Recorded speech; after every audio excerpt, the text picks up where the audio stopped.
Michael, hvad hedder det?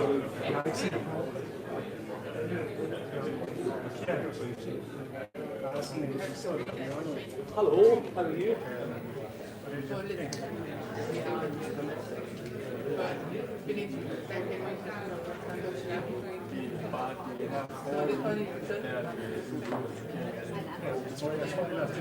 Det var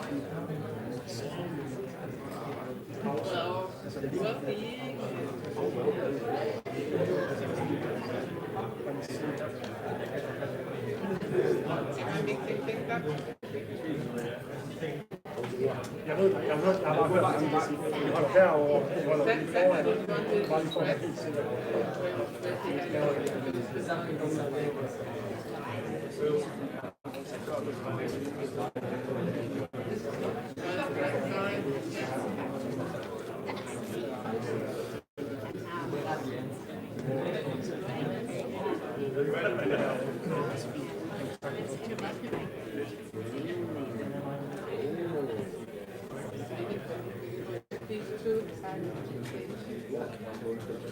Oh, yes, yes. Yes.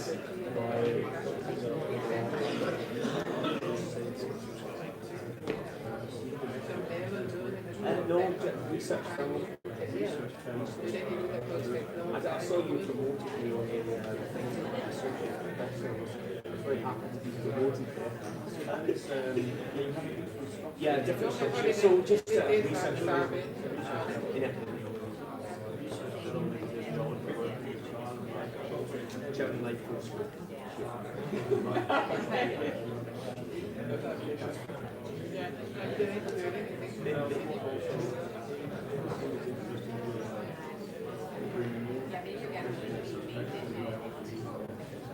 Yeah, you might want to say that.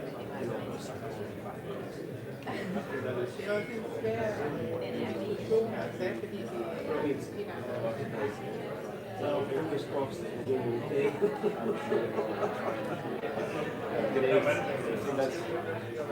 Yeah. What we need. That's really nice though. That's really nice. Start switching away from some of the output. Well, fantastic. This is some of the word in progress. I really like well done.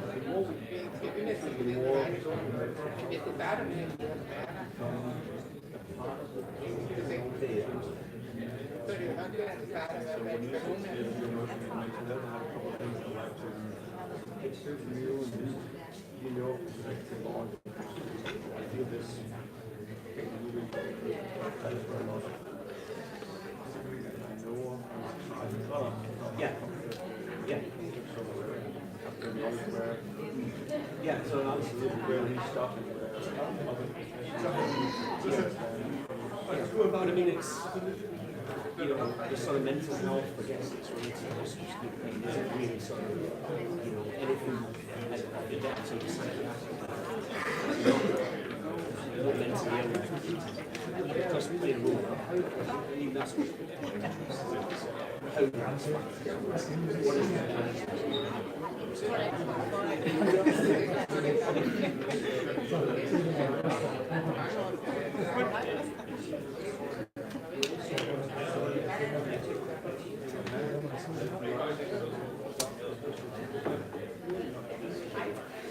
I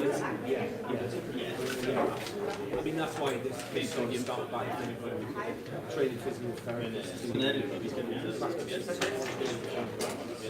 So it's not about it's about just crossing that boundary a little bit. Because obviously, and the patients themselves, they expect it to be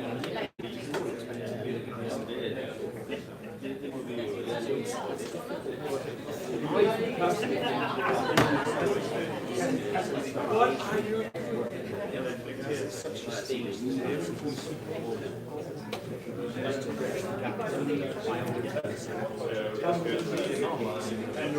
Say to a patient, it's over, right?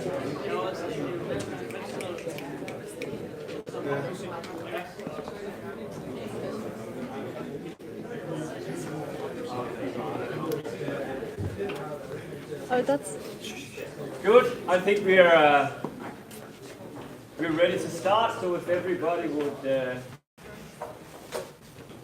find a place to sit. This is a day that we've looked forward to now for several months.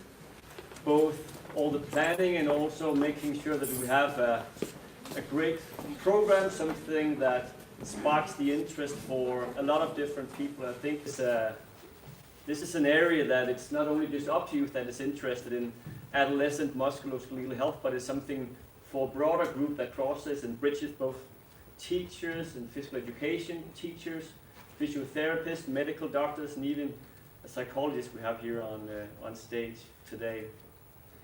This day is organized by UpToYouth. That is the research group. We're centered at the Center for General Practice here in Aalborg, part of the Department of Clinical Medicine. We are roughly 13 people, an interdisciplinary group. We're ranging from physiotherapists, exercise, physiology, health, economy, and physiotherapy, and medical doctors. I think I even said physiotherapist twice there, but that's okay. And I think that's where magic happens, both when you do research, but also when you thrive in a group. It's when you get to work with people that see the elephant slightly different than yourself. So you might ask, why a research group focused on just youth?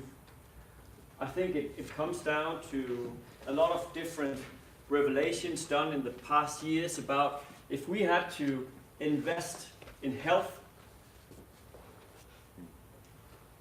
the time where we can make the smallest investments to gain a lot of quality of life throughout an entire life, that appears to be during adolescence, where we can shift this trajectory into going from something like this to shift it into an upward spiral instead. So strategic investments, knowledge and understanding about how we can improve adolescent musculoskeletal health, that's a priority. And if we look at the global burden of disease, we can see that, for example, back and neck pain is among the 5 top causes of years lived with disability in the 10 to 14-year-olds. But what's important is it's not just back and neck pain. There's a lot of overlap with anxiety disorders, depressive disorders, symptoms. These form an interplay of different factors. And we're super lucky to have Paul Campbell, a psychologist from Kiel that will be introduced just in a couple of minutes, to talk about this interplay between pain and anxiety and depressive symptoms and even sleep. And we also know from some of the nice work done at Kiel that 8% of an adolescent population actually consult each year due to musculoskeletal problems. 8%. That's 1 in every 12 of a youth generation that have problems or symptoms so severe enough they actually seek medical attention for it. So this is not a rare fish. This is really a common bird. yes. And when we set up the UpToYouth group a couple of short years ago, we had to define what our overarching research goal would be.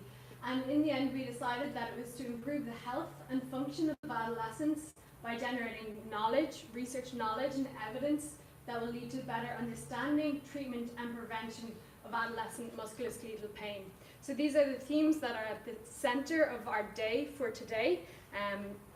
And we have aligned these in specific work packages where we do research in these different domains. And in addition to this, we try and educate the next generation of researchers and also improve the translation of research. And today is the first annual OptYouth Day, where we take a step towards actually trying to bridge what we're doing in our research and translate it both to other researchers, clinicians, school teachers, whoever it might be who's invited to come and take part in these days, which we hope will grow in the future. So we've put together a nice agenda for today, which I'm sure all of you already seen before.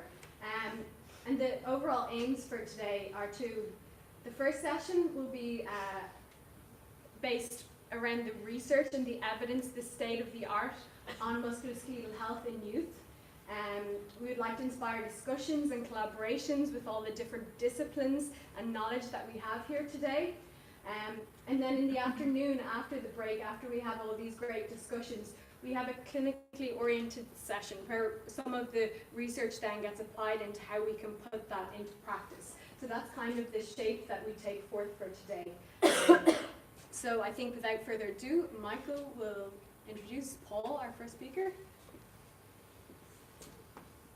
Just find the...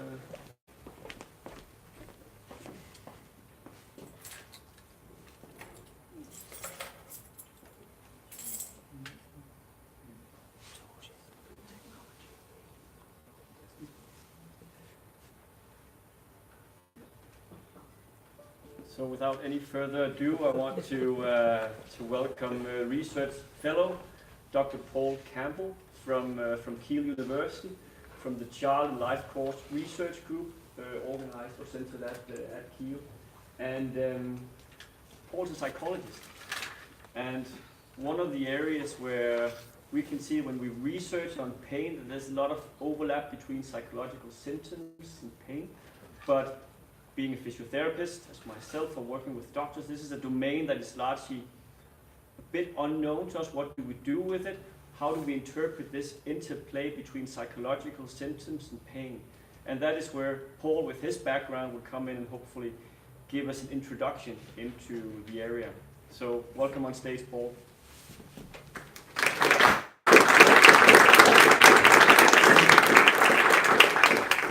Thanks very much for that very kind introduction, Michael. And I've got to say it's a real honour to be invited to speak here today at the first OptYouth Symposium.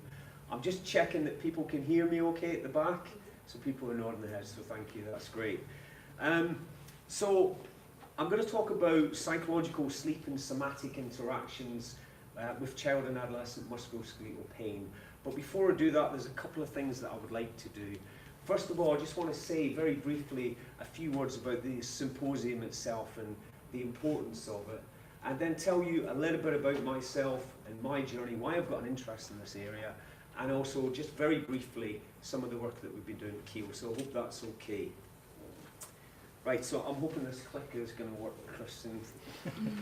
Yes, it does. Great. Okay, so I've made a good start already because you can see there's a Great Dane on the screen, so there you go. That's raised a few smiles already. But I've put two dogs up there because I believe this is my sort of impression of the magnitude and, dare I say, developmental difference between adult musculoskeletal pain research and child and adolescent research. And in the latter, there are certainly areas that I'm aware of where we just don't have any information whatsoever. And a good example of that is primary care. Very little is known about children and adolescents in primary care. And in talking to other researchers, overwhelmingly, all of them have said there is just not enough opportunities to meet, come together and have a collective voice. And that's really important if we think about where we are in this area and the need to start to think about setting the research agenda going forward and what should we be looking at. So really it's congratulations to Michael and Michael's group for having the vision to set up this meeting, and I really hope that it goes on to the future. So I just wanted to say thank you to Michael. Can we just, Michael and his group, can we give them a round of applause, please?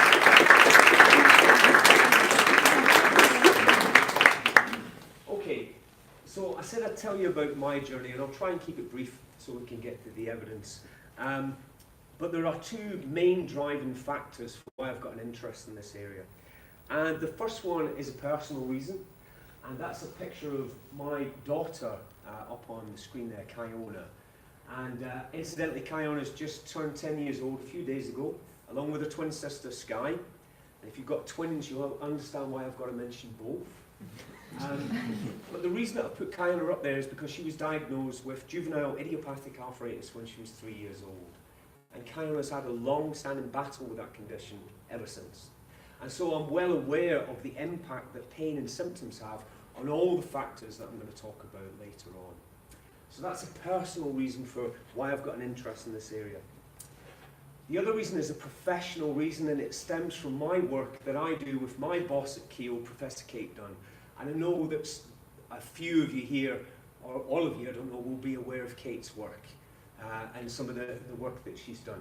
And I have to give an apology for this slide that I'm going to try and condense a significant aspect of Kate's work into one slide, but I feel it's a really important story that I need to tell you about because it sort of grabbed me. So Kate's main interest has been on adults that have consulted with their general practitioner in primary care, mainly back pain. And what she's been interested in is their experience of pain over time, okay? And what she's found is that there appears to be patterns or trajectories of that pain experience over time once they've consulted. And these trajectories appear to be stable. And what these trajectories have done is represented distinct groups or clusters of patients based on their shared experience over time. So you've got patients with high levels of pain when they consult, and then that seems to remain after they've consulted over time.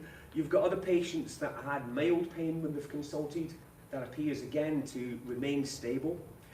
You've got those that consulted with initial pain, but then it went away, never came back. And finally, you've got a group of patients that seem to fluctuate between mild pain and high levels of pain, okay? And that's been shown to remain stable even over the very long term. So, for example, we did a 7-year follow-up study of a cohort of patients, and they were still in the same trajectories. And what's worrying about that is that there is no trajectories of going from high pain to mild pain. There is no trajectories of going from pain to no pain. That's really worrying, because that's where the problem lies in adult musculoskeletal pain. However, when Kate looked at adolescents, she looked at a cohort of adolescents and looked at their patterns of pain over time, she found some differences. So yes, she found that there was adolescents with high levels of pain, adolescents with mild pain, adolescents with no pain, but also trajectories that seem to suggest different patterns or emerging patterns at that age. So there was a particular one where there was a gradual increase in pain that then remained at a high level. Another one where there was a steeper rise in pain, but then that went away. So different changing patterns compared to adults. And that got Kate thinking, and that got me thinking about whether childhood and adolescence is actually a critical or a sensitive period that may set the course of how you deal with your musculoskeletal pain later on in life. And that doesn't mean that every adolescent and child has to have musculoskeletal pain at that point to do that. It might be other reasons, but it might be a critical period. So a really compelling question that remains, it still needs to be answered. On the back of that, Kate set up a strategy at Keele to sort of, increase our research in this area.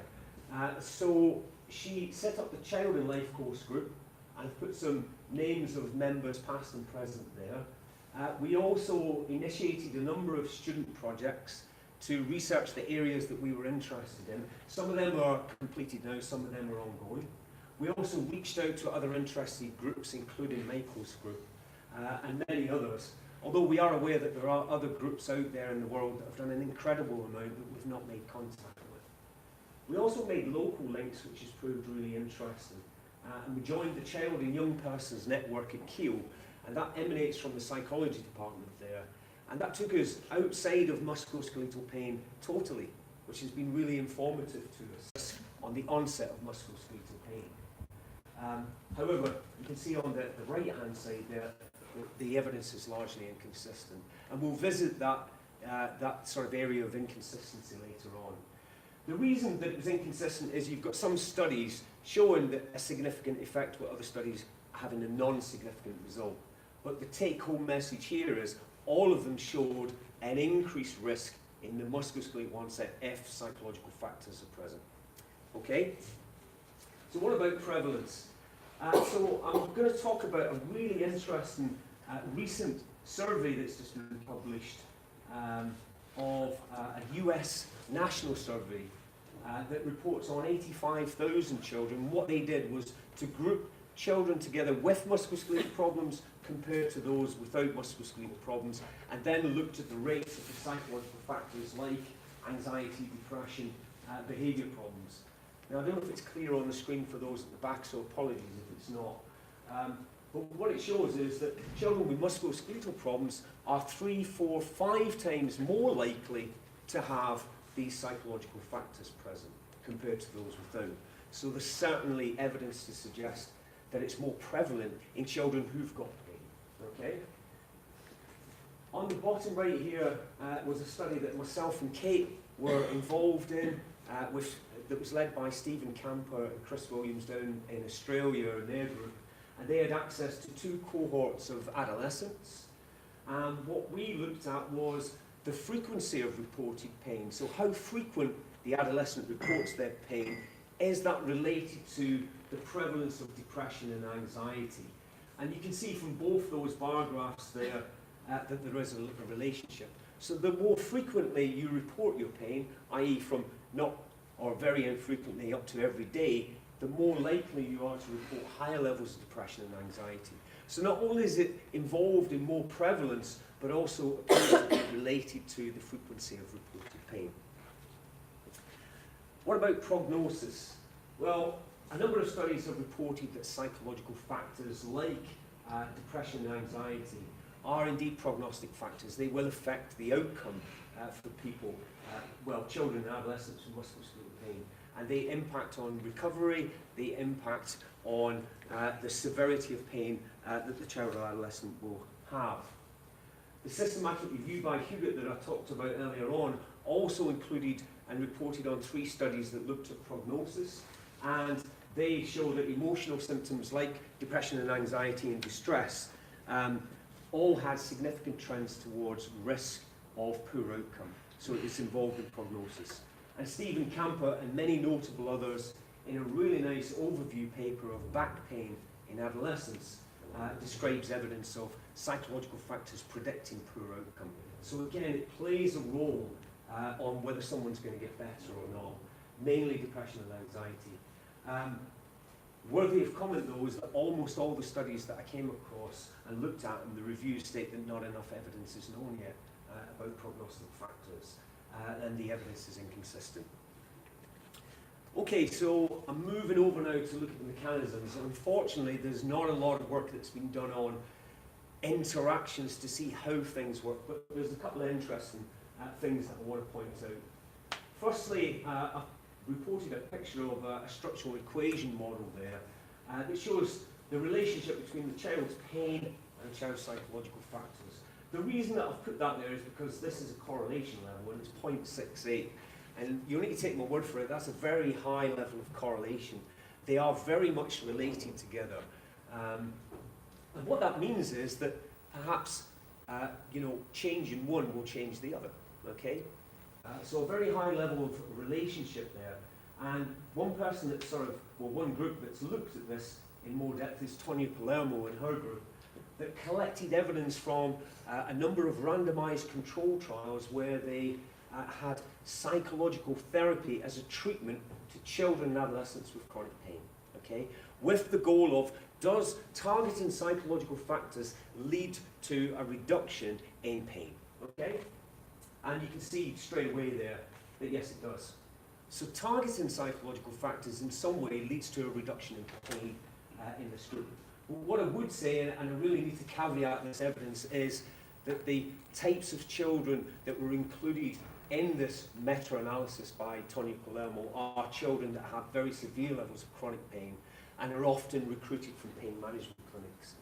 So therefore, whether you will see the same results in a primary care sample or a general population sample remains to be seen. And I would also suspect that the effect would be slightly diluted than what you're going to find here. But interesting nonetheless. Okay, so I'm going to move over to talk about sleep factors, and again I've laid the evidence out in the same way. In terms of looking at whether it's involved in the onset of musculoskeletal pain, Alessandro actually published a very nice systematic review where he looked at a collection of studies that measured sleep problems and then onset of musculoskeletal pain. And you can see from the table there, he looked at things like sleep quality, sleep quantity, and daytime tiredness. And you can see from the middle column there, just like the psychological stuff, there was a trend of increased evidence of risk. Okay, so some of the studies were significant, some of them were not significant, but they all showed a direction of you're more likely to get musculoskeletal pain if sleep problems are present. However, in Alessandro's overall conclusion within his review was that sleep problems are not a risk factor for the onset of musculoskeletal pain because of that inconsistency. Okay? But what he did find was there were certain groups of children, certain subgroups of children that appeared to be more at risk compared to others. And he actually went and tested that in a cohort study. So he tested sleep as a risk factor in Australian school children who were followed up for 1 year. So he measured sleep problems at baseline and how many of them got musculoskeletal pain a year later. And what he reported there was a small 30% increase in the risk of musculoskeletal pain onset, but that was non-significant. However, when he started to dig down and look at certain subgroups, and I've got the example up here of sex, he found, for example, a much stronger effect in boys. They were almost three times the risk compared to girls. So there seems to be added complexity when we're starting to talk about sleep problems. Looking at the prevalence, a nice systematic review by Valerie reported on 19 studies from mixed pain samples that all showed that persistent pain or high levels of pain was associated with an increase in sleep behaviour problems and an increase in sleep disturbance compared to healthy controls. So a similar picture to the psychological evidence. It seems overwhelmingly that once you've got pain, you're going to report sleep problems.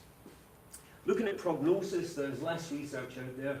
A recent study on children and adolescents who presented to emergency care with acute pain reports a 70% increase in the risk of pain persistence for those that reported sleep problems when they presented. Okay, so it seems to play a role prognostically.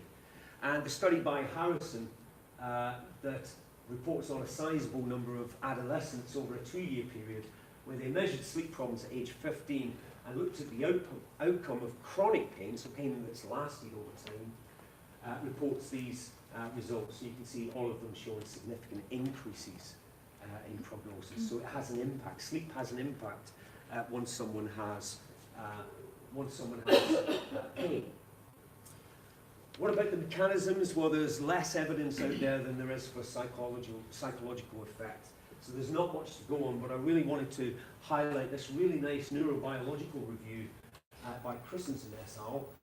Of sleep, pain, and psychological factors and the interactions between them. And they talk about certain key stages that might be important. So you've got things like the pubertal changes that can activate the HPA axis, which can influence behaviour, mood, and the way people think.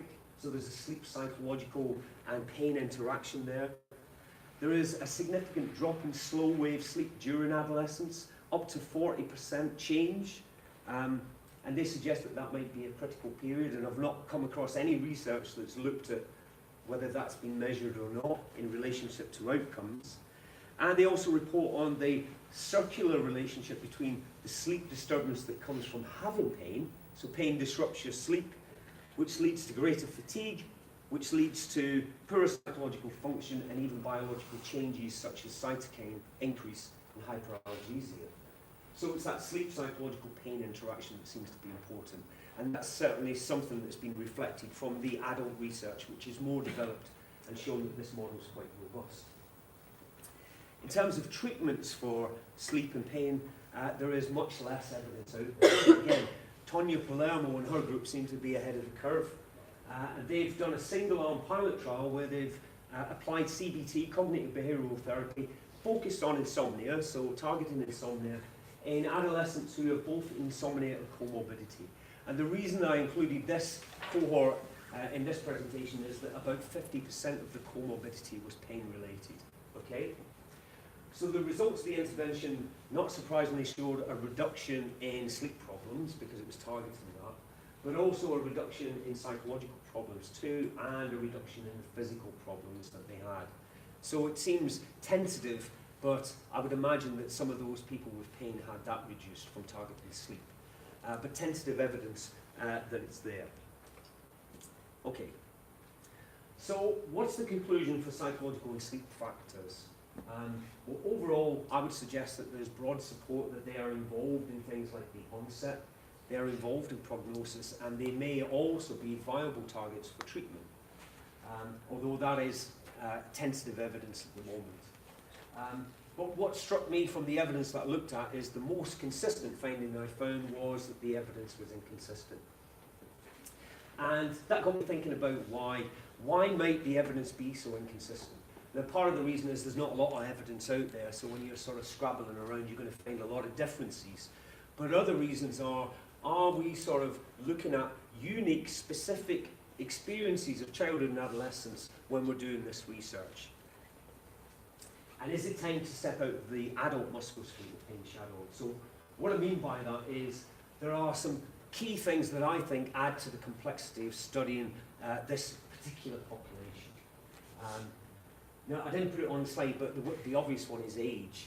So there's a great deal of difference between a 6-year-old and a 16-year-old compared to an adult who's 26 and another adult who's 36 or 46 or even 56. So there's a huge thing going on there, but there's other things as well. There's the cognitive developmental stage of the child or the adolescent. That will have a bearing on how pain is measured, how it's reported, and whether there even is consensus on what we mean when we're talking about pain. There is growth, and what I'm talking about there is the intense, two significant periods in childhood and adolescence, and you probably know more about it than me, where there is intense activity in the musculoskeletal growth plates. Are we considering that when we're looking at sort of relationships there? There is the sex differences with clear influences on hormonal changes that can affect both sleep and psychological function, and I imagine pain as well. There is pubertal status. There is really clear evidence now emerging of an effect here, but it's not just at what pubertal stage you are in, but also what gender you are and what age you are when you enter those stages that seem to be important. So again, you're getting down to further layers of complexity. There is the social factors, the unique experience of having someone older who's caring for you, i.e. a parent or a carer. We don't experience that so much as adults, but children certainly do. There's the social learning aspect, and I know that the period of childhood and adolescence, when you learn vicariously, you will learn more vicariously at that stage than they'll ever do again as an adult.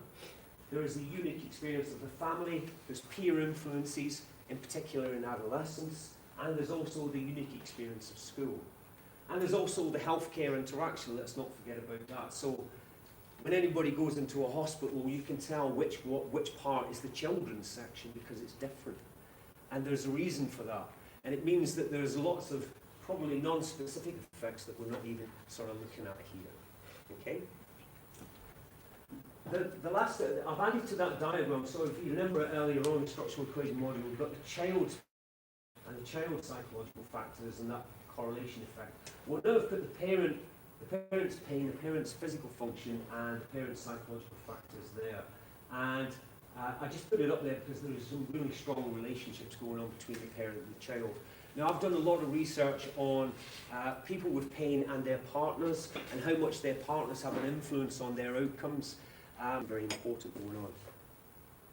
Okay, so now I'm going to talk about somatic factors, and the reason that I've treated this differently is because I haven't got evidence to lay out for you, but actually to do was to share some new results with you here today, because I thought it'd be nice to bring. But on the side of her associate professorship, she has been innovating in technology and how best we can measure and quantify pain and use technology to discuss it, and she got a talent grant for that, so I think she's going to talk a little bit about that aspect, something I know that she's very passionate about today. Great. Thank you for the introduction, Shanice. All right, so this was the question posed to me, and I thought to myself, well, how do you actually measure something that you cannot see and you cannot touch? And if we were a group of physicists today, we may come up with some very extraordinary answers to that question, but we're not, right? We are researchers, we are students that want to become researchers or scientists, and we are clinicians that deal with persons on a daily basis that have pain. And indeed, pain is actually a very serious and complex problem. It's serious because it's one of the primary reasons anyone would make a consultation, regardless of age. And it's complex because it's invisible. And when it's invisible, it's really hard to describe. And if you're on the receiving end of that,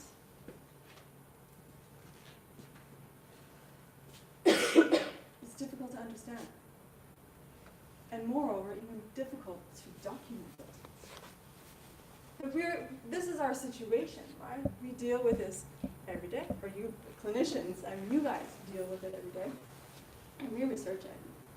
We know that, especially in youth, if pain is untreated or unmanaged, it can lead to long-term repercussions, right? We heard some today. It can lead to pain sensitivity. It can lead to immune deficiency or immune function problems. It can lead to neurophysiological problems. It can lead to attitude problems, and it can also consume a lot of our healthcare resources. Okay. So, what do we have today? Well, we have probably the most widely used and adopted pain scale. We all know it, and there is actually a valid equivalent for children, which many of us are familiar with. This one originating from the Wong-Baker scale.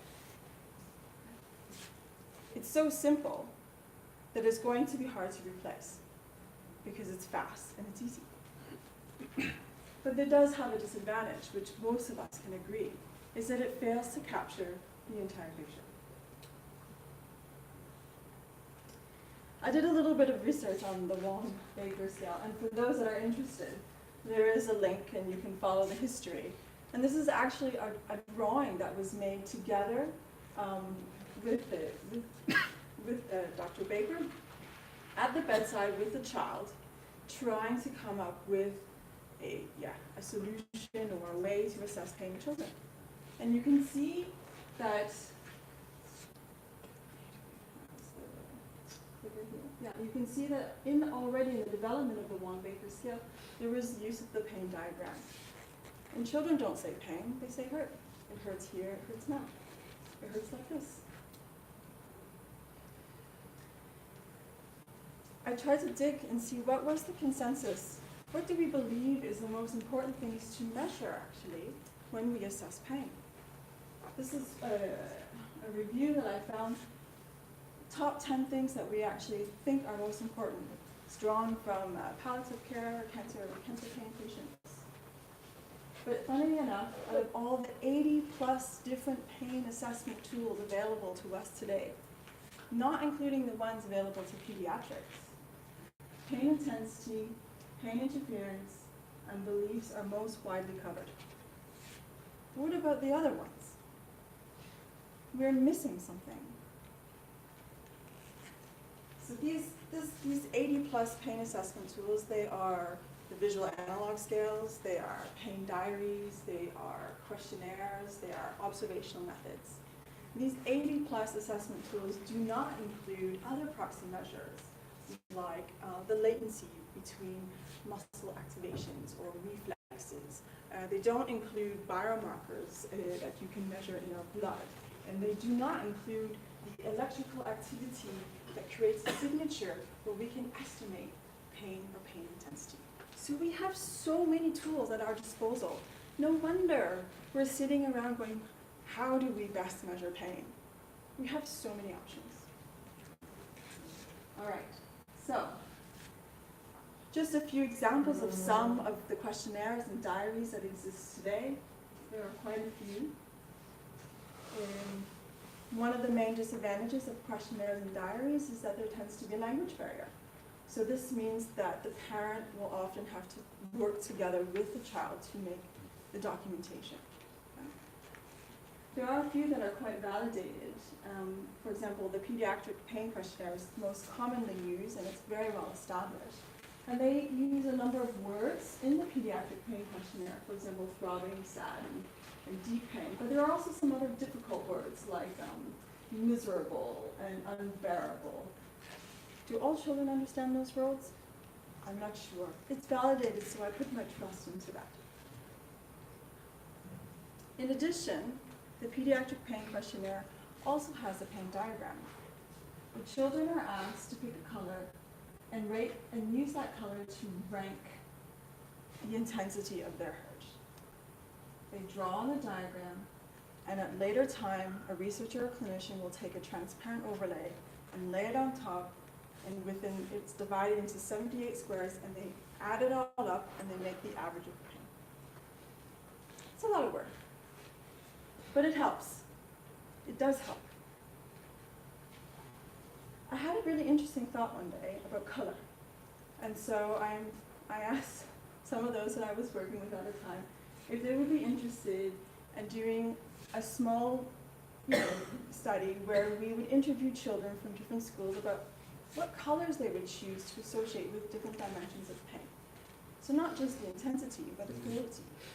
So we chose a few words that we felt were pretty common, and a few colors that we felt were fairly distinct. The result was this. Everybody liked all the colors, except for green. Green wasn't used to describe pretty much anything. But there were some pretty standard or some expected results. The first one was that red was used a lot. And it was actually fairly selective for words like warm and burning. So if you presented the word burning, the child would choose red. Same thing with warm. But pink, for example, tended to describe all the other words that were a little bit harder for them to understand. So pink was less selective. Light blue or turquoise and dark blue were very selective. In fact, the children chose light blue almost all the time. And if they didn't choose light blue to describe cold, they chose the dark blue. So light blue or blue was very selective. Two words that for us seemed to make sense. I think you can all believe me at this point. It's very digestible information. Okay, but then we went to some other colors. We had yellow, which was flashing, tend to be very selective for flashing. But when we started to go into brown and black, we started to get a little bit far out in left field. Yeah. Okay, I'll come back to the colors in a second. But the take home from this small study was that there really only were about 3 colors that tended to help children associate with another sensation or the sensory component of pain, not just the intensity. So the third thing was behavior and observation questionnaire or scales. These are things that I'm not personally familiar with. I've not used them, but I have learned that one of their major disadvantages is that they require a lot of time and effort to implement. So this is when you observe a child, so it's their body language, it's their facial expressions, maybe it could be actually the words they use or if they're railing their arms. But they do require a lot of time and effort. So now we're back. We're back to the 80 plus potential options. And we're entering into this world of the curse of dimensionality. Right? We have so many options, and if you pick 20 of them, one of them is bound to correlate to the interest. to what you're interested in showing. So we need to, as both researchers and clinicians and scientists, is we need to reduce that. We need to apply our common sense and say what has worked in all of these 80 plus pain assessment tools. We need to pick the ones that have some evidence building up, and we need to pull from them. I would say, does it mean that because we've had 80 plus tools developed so far that we won't have 80 plus more? If I was good at predicting the future, probably wouldn't be standing here right now. But I definitely think that we're on our way to change. People are demanding change, and we want something that saves our time and gets the impact that we're seeking. Okay, so let's simplify. Children are good at drawing, right? We know this. Drawings have been used quite effectively, and I'll show you a couple of examples. So here we have a child. One of the things we know that is very useful is the site of pain. We also know that the number of painful sites, as we just heard, is an extremely important predictor for future functioning. We know that the average pain can actually be, but there's something else here, something that we've been overlooking, and that's the spatial pattern of pain. Already in the late 1990s, early 2000, there were some studies that actually said pain intensity is failing us. Why don't we use something else? And they did that. They chose 3 things, and from that they were able to identify and diagnose 3 different types of abdominal pain. 3 different types. Early identification, early diagnosis means a better opportunity to manage pain at a younger age. We saw this as well. We saw that there was something in the graphical representation of how individuals communicate. These are some examples from technology that we have been working on, where individuals from a chronic pain center communicated their pain states. They didn't start off like this. This was them having pain 20 years later. The question was what was their trajectory, and what was it when they were young? So I would like at this time to introduce Navigate Pain. So Navigate Pain started off as a side project. It snowballed into something very interesting, and I'm happy to say I had a lot of support from my colleagues and my friends in its development. Navigate Pain started off as basically a digital body mapping tool. It was an Android application, and now we have grown it into a platform. But essentially it allowed for this. It allowed you to encode different information using colors, and you could rate the intensity, generally rate the intensity, and you could choose from a variety of body schemas. So you can have a line drawing or sort of pseudo 3D drawing. We did a lot of validation studies.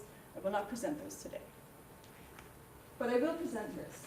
We present one of our most recent articles, actually done together with the Opta Youth group, where we looked at 300 individuals diagnosed with patellofemoral pain. They have the same diagnosis, but using what is called a principal component analysis and clustering technique, we were able to remove some of the noise and find out which patterns were most popular within this big group. And we came up with 3. Could these 3 be like the 3 that we saw for the abdominal pain for children? What do those 3 mean? And we're going to follow up with those results in the future. Fortunately, a sub-cohort of those individuals also received a 12-week activity modification. And these individuals happen to be adolescents, our current topic of interest. Yeah? In this particular study, which is in preparation, we divided out the results into 3 groups. Ones that had no change in their pain area, and 2 other groups that showed either increase or decrease in pain area. And I'm happy to report that the results are very simple. Decreases in pain area associate with pain and function. And these are supported also by the CUS subcomponent scores, so pain and also sport and recreation. How the pain changes, though, is quite interesting. And that is still a very big question mark. Okay. So now we go back to where we are when we started to develop this new technology for not only capturing the location and pain sites and the average pain, but also the spatial distribution of pain, the graphical representation. In addition to the graphical representation, we can now encode quality. Quality, and we can capture that quality over time. We can capture pain intensity over time, we can capture the area of pain over time, and we can capture changes in the graphical distribution of pain over time. Okay, I'm not the only one that is interested in digital health technologies. There's actually quite a number of groups out there. Some of them focus on pain, some of them focusing on adolescence, that have tried to replicate what we have done in the past. That means taking some of those 80 plus pain assessment tools and digitizing them. So this is an example of one. This is the base pain scale. The results of this study, this is actually a Canadian study, where they digitized the base pain scale and they added some interaction. So if you touched it, the face got bigger. So some feedback to the individual or the child that it was worked, that's the one that you chose. And they also, they found very good agreement and inter-rater reliability. And this is positive, right? It says we can take what we had on paper and we can digitize it. Okay, but I think we're missing something. I think it's not enough just to digitize things. I think we need to be different. We need to take complete advantage of what digital technologies offers us. And for that, I would like to show you very briefly a study being performed by a PhD student, Maria Gallavilla. We took the line, we took some words used to describe pain, and we developed a graphic. And what we did with this graphic was we wanted to see if people would rate the intensity of a very particular sensation, tingling, in a systematic fashion as we increased the tingling cessation. How do you do that? Okay. To start, you need to have an animation platform. And that is actually what we built. So we built an animation platform, which we called Animate Pain, where an individual can go in and they can draw in the area where they feel the sensory disturbance. And then we came up with some features that altered the shape language. Everyone can see? Yes? Great. So we had to test this. We had to say, well, does this work? First of all, there's two questions. Will it have meaning? And secondly, can we rely on it? So the first thing we did is we thought, well, we had to come up with an experimental protocol. So we called it the experimental tingling protocol. And we applied what is known as transcranial electrical stimulation to the tips of the fingers. And then we set the frequency. Don't worry about that right now. But then after that, we played around with the stimulation intensity. We randomized it, and we gave each intensity 3 times. What we found actually was that individuals were able to adjust one of 2 of the main parameters in the animation graphic systematically. But I think the most interesting thing was the words that they used to describe as the tingling protocol increased in its intensity. So here we have very low stimulation intensities where people are recording tingling. That's great, because that's what we wanted to happen. We wanted them to say, yes, this tingling protocol actually feels like tingling.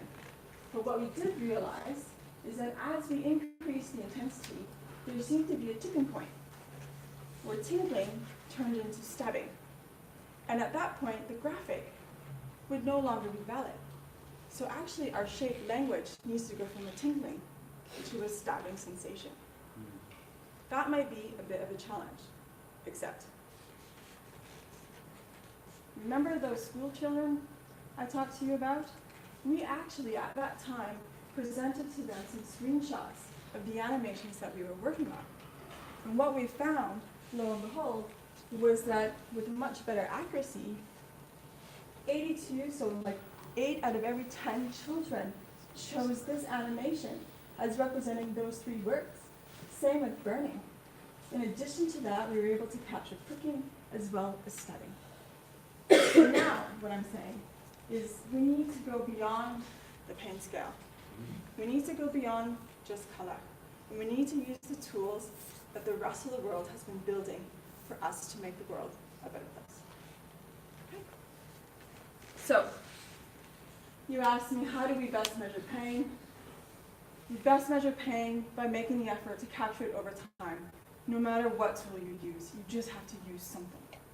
But I believe that we're going to make a difference if we start taking the best from the tools that we have today and integrating them with the technology tomorrow. I came here because I wanted to connect, I wanted to make some new friends, and I wanted to grow a team. So please reach out to me or contact Michael or Sinead, and there's a few others in the group that know me very well. I'm happy to open the door and just talk. And lastly, thank you to all of my co-authors supporting me in these projects. I have a fantastic network here in Oslo. Yes, thank you for your time.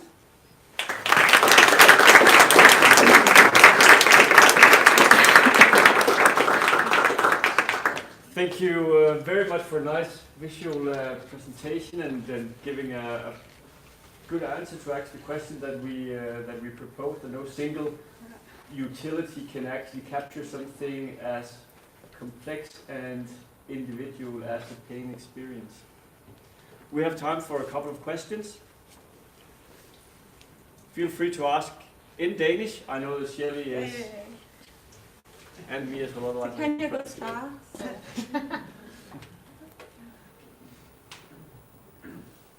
Lisa? Which age group have you tested your app on? That's a very good question. So the static or the animations? Both. Okay.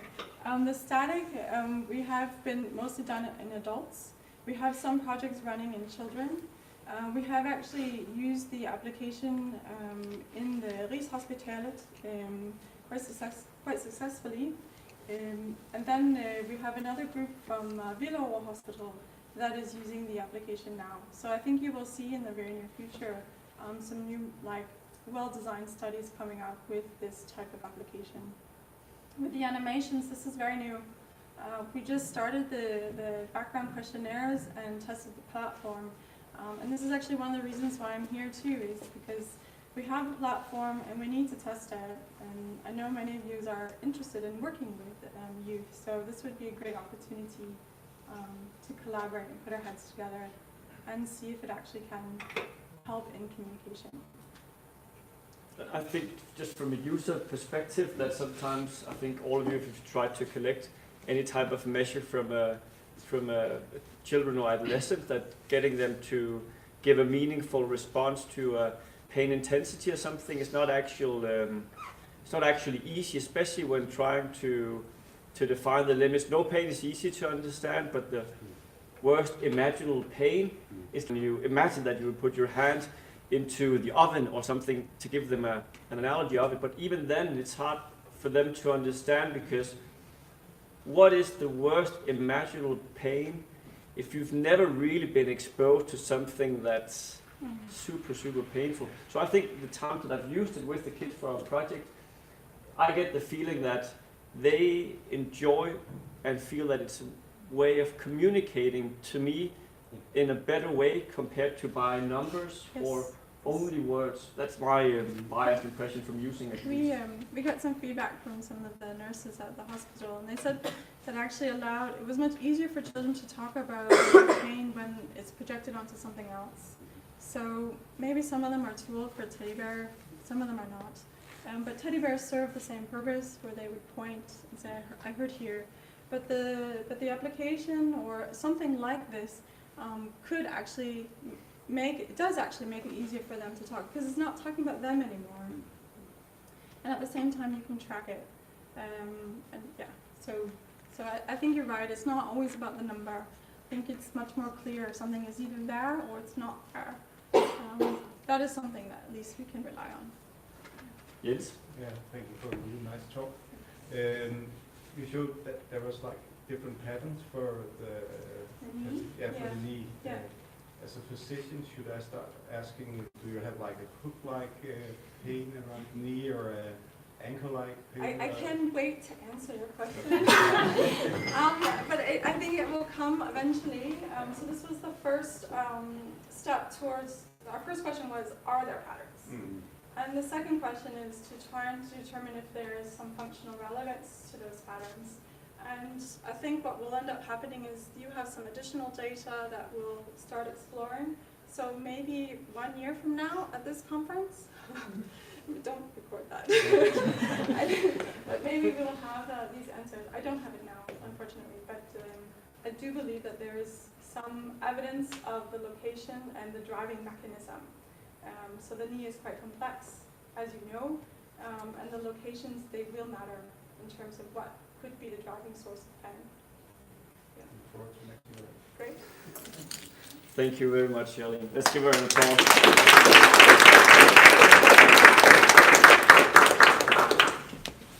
So now we're moving up into to a sky-high perspective. We bring in a capacity which is not used to sitting in front of a patient, but more looking into the numbers. And what Jesper, he's a research assistant working in OptYouth, and what he's going to introduce and maybe enlighten us into is the economical burden of pain in children and adolescents. So asking the question, does this really matter for society as well? Your talk will be in Danish, but afterwards, feel free to ask questions in English, including you, Paul. Okay. Welcome, Jesper. Tak. Ja, jeg prøver at se, om jeg kan få fortalt lidt om økonomiske byrder og smerte ved børn og unge. Og hvorfor er det egentlig, at det er vigtigt, at vi kigger på sundhedsøkonomien. Altså, sundhedssektoren, de har knap ressourcer, og der er budgetter, der skal overholdes. Og det er, at vi skal forsøge på at få optimeret de interventioner, vi kan, så vi ligesom finder de bedst mulige løsninger, så vi får mest værdi for pengene.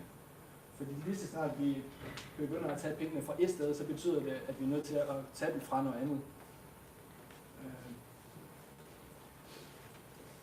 Nogle omkostningsanalyser på forbundet omkring smerterne ved de børn og unge, de er nødvendige for at kan informere omkring problemets omfang, fordi lige nu så findes der egentlig ret meget omkring det. De kan være med til at hjælpe, at vi kan sammenligne det med andre sygdomme, for eksempel hvad der egentlig bliver brugt på penge på ADHD, overvægt, forskellige andre problemstillinger, vi ser også blandt børn og unge. Og så kan vi bruges til at blive inkorporeret i omkostningseffektivitetsanalyser. Altså hvad er den potentielle besparelse egentlig ved at intervenere i de her grupper her? Og så hvad ved vi om det på nuværende tidspunkt? Ikke ret meget. Der er ganske lidt litteratur ude på det, i hvert fald som ikke er inde på specifikke smerter. Altså, det jeg har kunnet finde, det er 3 studier, der kigger på generelle kroniske smerter. Et engelsk studie, som fandt den ekstraårlige omkostning, der hedder på smerter til at være ca. 8.000 pund per ung. Og et senere amerikansk studie, der fandt det. Og det er egentlig nogenlunde det samme yderligere omkostning, de finder ved det. Det er, at begge de studier, de kigger på børn og unge, som er i tværfaglig smerteklinik. Altså det er egentlig dem, som er i så stor smerte, så meget kronisk smerte, at de har behov for yderligere hjælp. Så det er potentielt nogle store overestimeringer, som der bliver fundet her. Det er ikke ret mange unge, de har kigget på, så den er nok lidt svært at generalisere. Det skal så siges, de har valgt at så egentlig inkludere alle omkostninger. Altså de har haft forældrene til at indsamle data omkring håndkøbsmedicin og sygefravær, og hvilket er yderst sjældent, at man ser den type ting i den pædiatriske sundhedsøkonomi. Fordi er nemlig noget af det, der vanskeliggør det.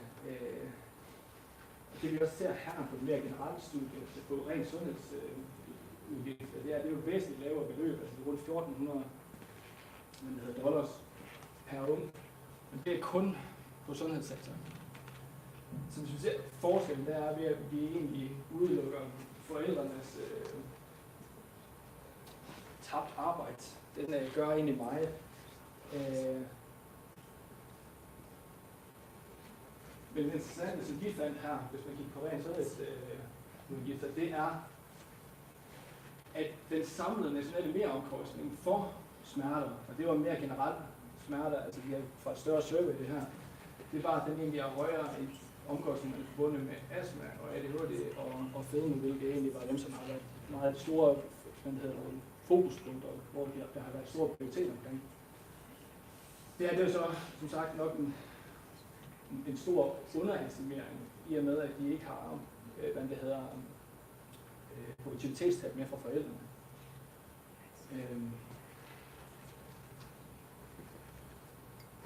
Det jeg snakker om, det er ganske vanskeligt for os egentlig, altså opgøre omkostninger forbundet med smerter. Og det, som vi egentlig typisk ser i de fleste, det er, at de egentlig kun indeholder de direkte omkostninger, altså ressourceforbrug i sundhedssektoren. Og det vi egentlig det, som der er meget tyder på, det er egentlig sådan noget som out-of-pocket-udgifterne, altså håndkøbsmedicin, særlig udstyr, så den ting bliver ikke taget med ind i det, hvilket man jo egentlig ser, at der er et øget brug af produktivitetstab.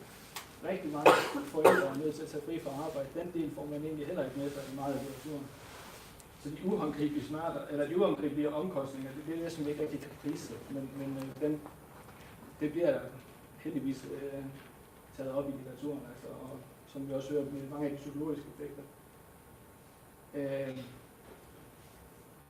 Så det vi ser generelt ved, det er, at smerterne, de er en væsentlig årsag til fravær i skolen, mangel på aktivitet, og som jeg så før, søvn er meget påvirket af det, og det går rigtig meget ud over livskvaliteten.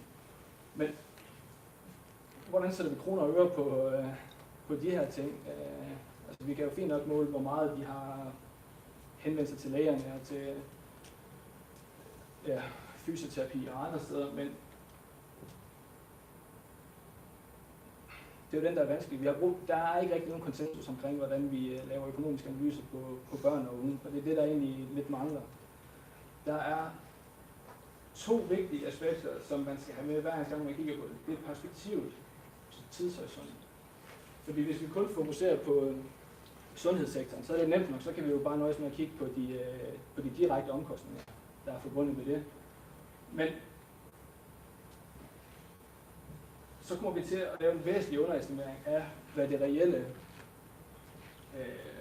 økonomiske byrde er. Fordi det vi ser, det er, at der er flere og flere forældre, som er nødt til at tage fri, og specielt hvis det er børn, de har meget kroniske smerter. Og hvis man ligesom kan forestille sig, jo yngre barnet er, jo mere ser vi også, at forældrene er nødt til at tage fri fra arbejde. Hvis så når en eller anden vis alder og kommer længere op i skoletiden, så er det forældrene måske mindre nødt til at tage fri fra arbejde, og så senere hen, så begynder de jo selv at så komme til at tabe arbejdskraft. Og hvis man ikke har hele perspektivet med i det her, så kommer det til at give nogle kæmpe underestimeringer af, hvad den egentlige økonomiske byrde er.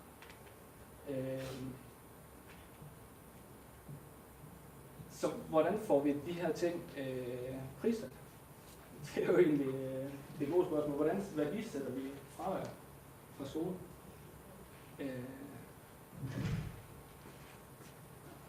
Hvis der er nogen, der har en mulighed, så vil jeg meget gerne sige det.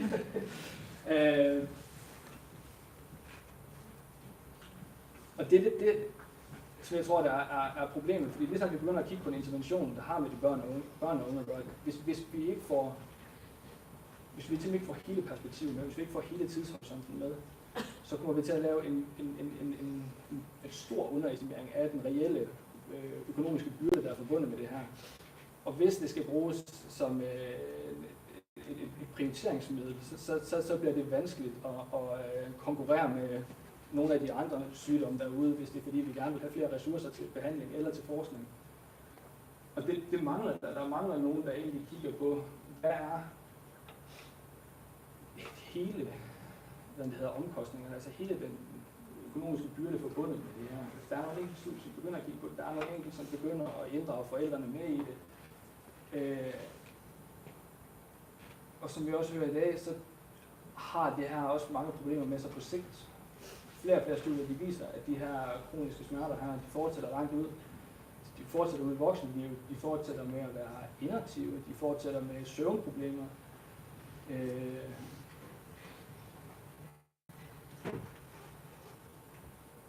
Og det er jo alt sammen noget, som egentlig også øger til den økonomiske byrde forbundet med den her. Fordi hvis alt sammen det egentlig ligger til grund her i ungdomstiden, så er vi jo nødt til at skal intervenere nu for at minimere dem her.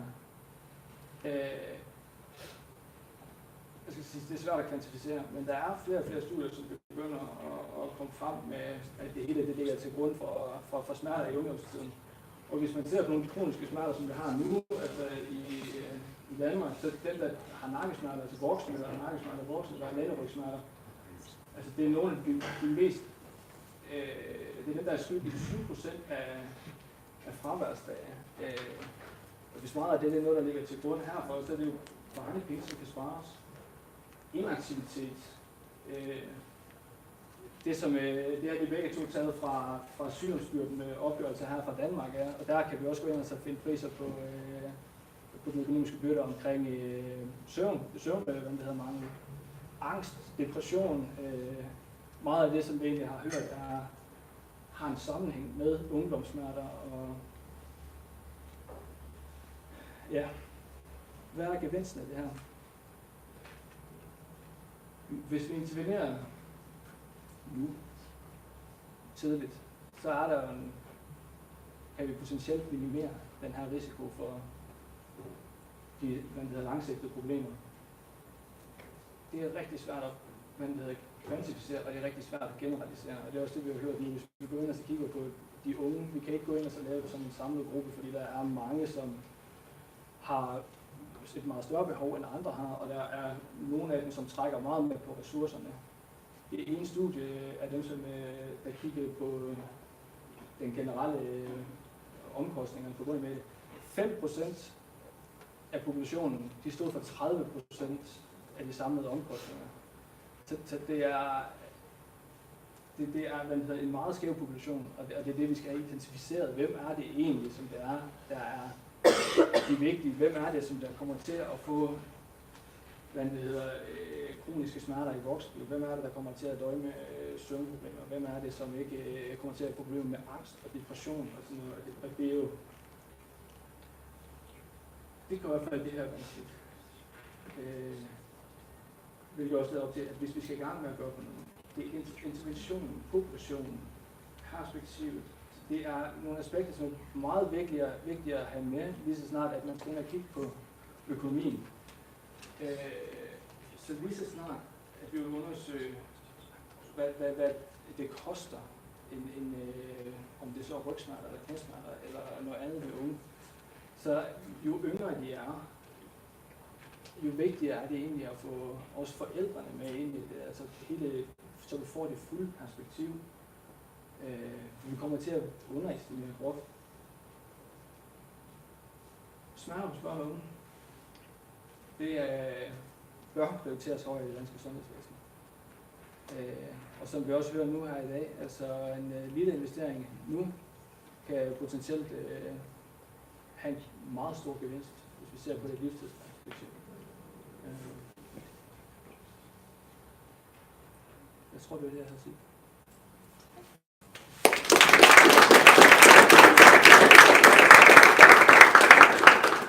It really encapsulates the whole issue, but also the numbers you presented about the direct costs being roughly was $1,300. But then that is the direct cost. But then if you take into account the total cost when you suddenly include parents as well, everything surrounding it, it becomes 6, 7, or 8 times as much per year. Yeah. And that's even if you have a short-term time perspective. Yeah, that's 1 year time horizon. And that is interesting because from the data that you showed, what we know about prognosis now is that a lot of these pain complaints will continue into adulthood. And it kind of feeds into the nice paper by Bundy showing about where do you actually get the biggest bang for your buck when you have to invest in health. I think you provide the missing links here about it's actually quite costly already in adolescence, but it may end up being even more costly if we don't do anything about it. Question from the audience. Paul can go first. Can I, I'm going to have to ask this in English though. Yeah. But I just wondered about the indirect costs and whether there was consideration of sort of the impact that, you know, the parents would have to take time off work and everything else to take their child to the hospital or a doctor. Is that taken into consideration when you're doing an evaluation around that, or is that part of indirect costs? The two studies, the two first studies I presented, they have taken that in. Okay. They have evaluated that, and I think it's a very important thing. And I think it should be done every time you evaluate with the adolescents, and especially the younger they are, because then they are more dependent on the parent. Yes. So I think it's. I think the two studies they reported the indirect cost of the parents being I think it's around roughly 50% of the total cost. No, that's good. That's good that they do include that. But it's interesting, like even as the 5% consumes 30% of all the indirect and direct cost associated with this. So we have like a small group that is. Yeah. But to follow up on those two studies is actually good studies in that way, because it is very few that take it into account, because it's very time consuming to get this, because you cannot find it in the data is not available, so you have to collect it. Yeah. But I mean, it just adds to the sort of the totality of the actual impact, and I guess that message is going to be carried forward for, you know, organisations, institutions and everything else to affect change and consider it as something really important to intervene at that age, so I suppose. I think there was a question there first. Christian first, then you, Shelley. Yeah, could you elaborate a little bit on, for researchers, if you want data from the parents, which variables would you like to collect? Like the top 3 maybe, if you can boil it down to that. Only regarding finance, or like quality of variables life, you would or- use? I think if it's only about the economics, then I think time off work.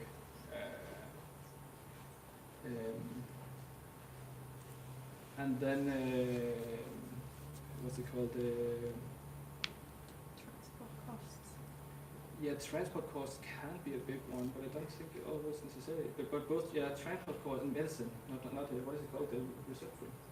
Yeah, Prescription. over the counter. Yeah, I think off the top of my head, I think those are often not included. But it makes me reflect on, like, you only take time off work, but that could also be an underestimation. As a parent, you also get extremely distressed if there's something wrong. That it's not just the time off work. I think it's also something related to, do you deliver 100% at work, or do you? Yeah, because that's the other problem is when how much time does the pain consume of the parents? Because can they not? How about the household work? And shall we value that also? And I think that's very dependent on what country you're looking in. And we say grandparents, do they have to take care of children, and should that not also be seen as a lost productivity? I know if they are retired, then they don't earn any money, but still, it's that's a nice book. That mentions many aspects and many things that can be taken into consideration. I think from this, I think the time horizon and the perspective, those two it's needed to be taken into consideration. Because if you're looking at a different age group, it's very different what the total amount of healthcare use and the parents take off work and stuff. But also, do we need to just look at it as 1 year? Do we need to include some of these long-term effects? And if you're talking about anxiety, depression, and the list goes on. It's of complications. Yeah, I think it's really insightful, the data that you have and where you're taking it. I think it's quite interesting that the direct costs feel so little compared to the indirect costs, and that I think sets up a really big challenge for us as researchers trying to get more funding pushed towards these types of projects. So I'm going to ask you to dive deeper and see if you can, in your indirect costs, distill it. So in a way, break it down to become direct costs for somebody. Yeah. Because in the end, if it's an indirect cost, then nobody cares. And we need to start pulling on the heartstrings of people that are able to give. And I think you might be able to do that if we start to distill those indirect costs and say, who does it ultimately affect? So if it is affecting our employers, like my employer or the university or our future employers, they might be very interested, for example, in helping to battle some of these challenges that are presented here today. But I think the difficulties lies in, at least with the studies that has been done, is that you have these subgroups where you can see those that is in a lot of pain, where there's maybe the parents are taking off a lot of time. You can see they used it's around $12,000.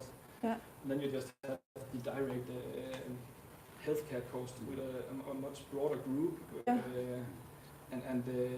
Like 5% was responsible of, I think it was around 30% of the total cost, and I think it was 75%. It was so it was very broad. Yeah. Out. It's if you want to. But that's the challenge. I still think, even though it is broad, I mean, we need to find a way to make those broad costs matter to somebody. Yeah. I think it's an opportunity. I think I this see is it also as the an basis of opportunity. a very strong business case for making an investment into the future of these young lives. So that will conclude this first part of the day. Let's just give Jesper a big hand.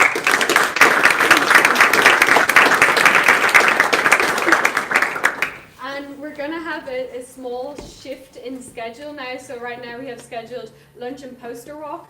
But we're going to take it the other way around, because I know some of the students are super eager to present their posters. And then that should give us about 25 minutes for posters, and then the afternoon session will be a bit shorter for those of you getting tired, and about 40 minutes for a break. So I ask all of you to join us. We will have a poster walk guided by the scientific committee, headed by Professor Jens Lukard Olsen, which I don't know where he is right now, but we have the posters up along the wall, and presenters will make approximately 2-minute presentation each. So I invite you all to join us for that if you want to bring your cup of coffee along, and we'll have time for chatting afterwards. Thank you.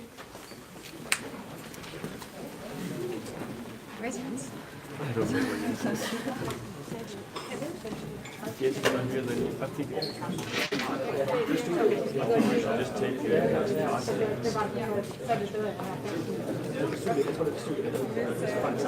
Perfect audience to share. So when I was making this presentation, it took a little longer to attend to analyze the data to study it. And I was like scrambling to find it. Ended up It's definitely waiting. It has to be waited. it's It so has to nice be to because read that's the way generations change. Taken down what works for Oh, the research. Yeah, that's all. In the absence of lunch. I think we should just take it. These aren't put up in the No, so I just gave them a name that corresponds to their. yeah. Michael, do you want to take this? Sometimes I wonder, like, It's really hard. It's so hard. I kind of talk about it like walking a tightrope. Because with my daughter, she's very somatic. She's very. not just Obviously, she suffers from pain and the symptoms. The drugs she takes. JIA, so she's got juvenile. So it's quite a rare condition, and it's sort of. how did you, what were some of the earlier symptoms? You know, this is the funny thing, right?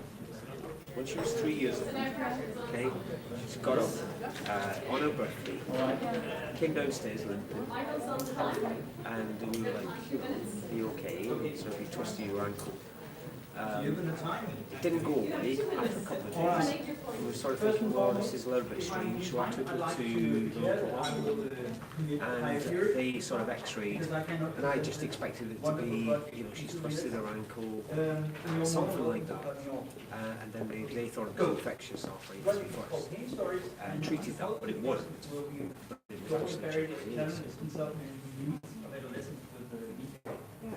And the idea of the project is based upon this, the premise that we know that we have that this is a common condition, and we know that patient education is something that can help the long-term implications of this condition.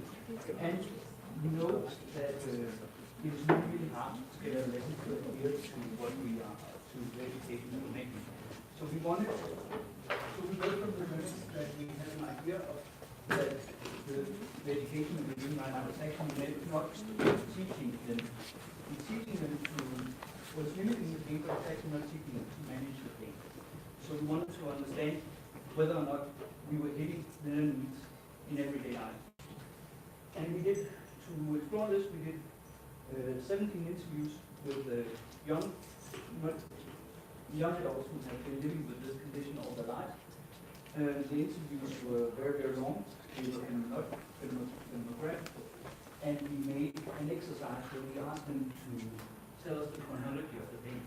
Then we did a full analysis of what we did, where we explored all the themes that they actually came up with, and we cross-referenced this with the findings and the themes which emerged from the analysis.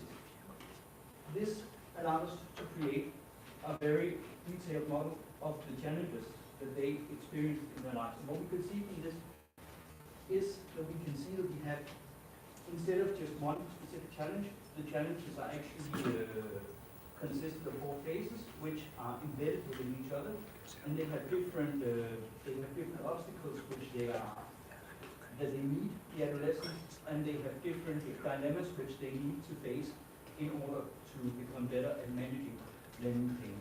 And you can basically sum it up in they need to understand first that they have a problem and they need to confront this. Second is that they need to how we do in context. And the fourth is the integration. And this is a process that goes on not in 1 year, but over a row of years, 24 years, from their 10 to 15 to their approximately 24. And we hope that this will be able to inform new treatment and knowledge transition. Excellent.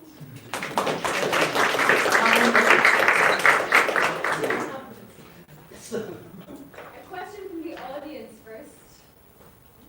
Please. Anything. What is in the context phase? Oh, sorry. Oh yeah. I'm really, really glad that you asked. These 2 phases are actually sort of embedded. And you can say that from, if you look at the themes that we actually found, we can see that the first problem is knowledge, knowing what this is. The second is sort of like a contextual phase. They are a little bit entwined, but this is more or less the very short term. Actually, the pain is very short term.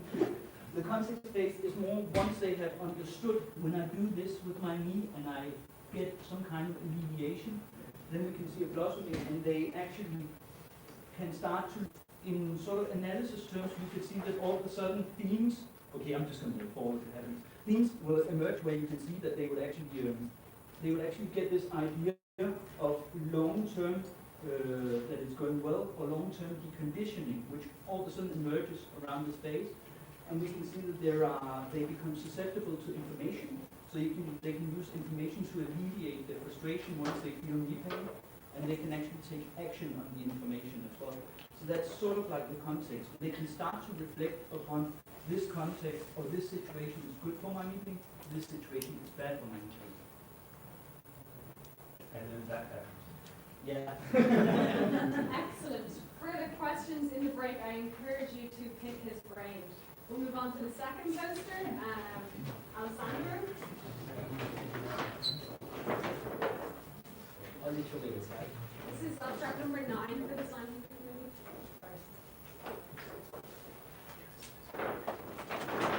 Hello. Okay. So this one is about my current project.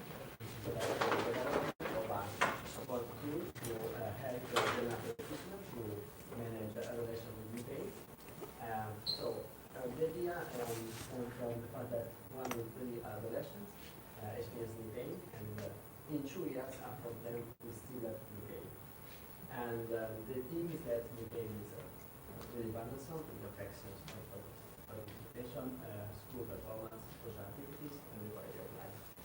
So we wanted to develop something that could help the general practitioner in giving the right treatment to adolescents with knee pain. And what we did is this diagnostic tool that you can see here. This is the living intervention, which includes different factors like age, gender, pain duration, how pain started, pain frequency, the limitation because of pain, and also smoking and health factors. And we selected these factors from systematic reviews and analysis of individual participant data. And now we are testing this tool with the children in order to implement it. And the children, they will be used in general practice on the course of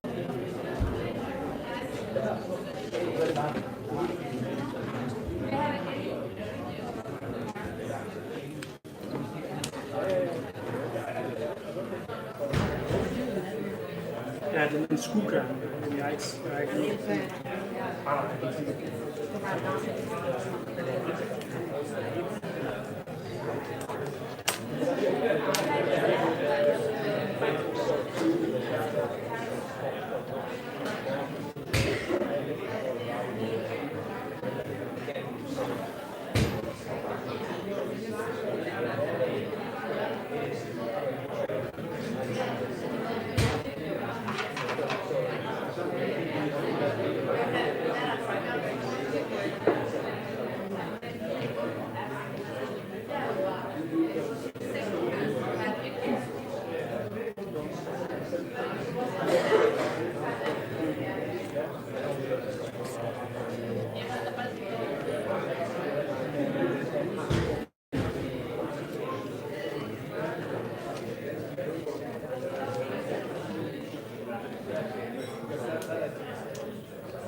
Are you ready? Yeah, just Of course.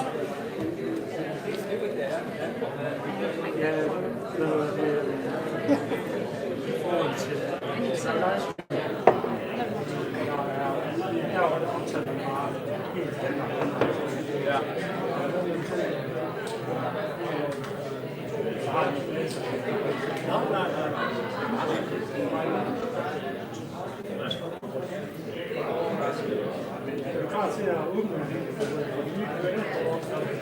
Altså, heldigvis er det ikke mig, der skal gøre det hele. Det bliver spændende at se. Det er ikke dig, der skal være sådan en Altså, i min grund, så er jeg altid udpeget som ham, som er ansvarlig for uddannelsen. Der er der en som er studie, som har det overordnede ansvar. Ansvaret bliver også men jeg har jo været med helt fra starten, både når vi skrev deltagelsesansøgningen, som fik afslag i 13. og 14. som var senere processen, og så skrev vi, det har taget 4 år. Den første var jo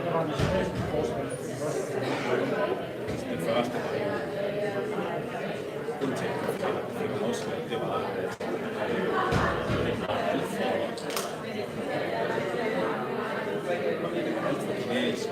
det var næsten bare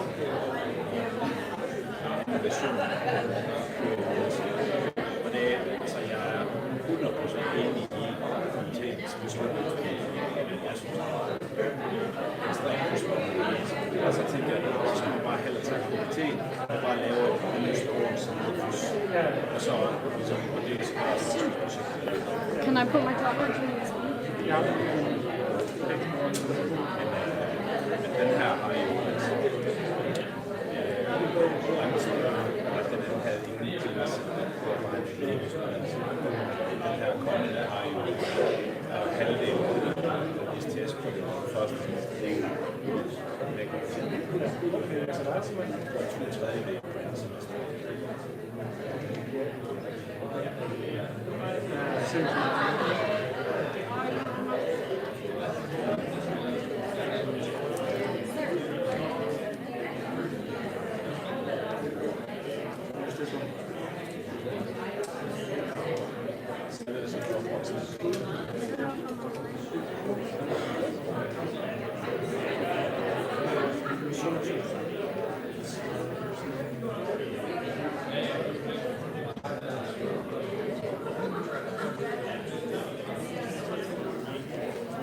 What about Mike? Let's ask Michael how this all here. Yeah, for sure.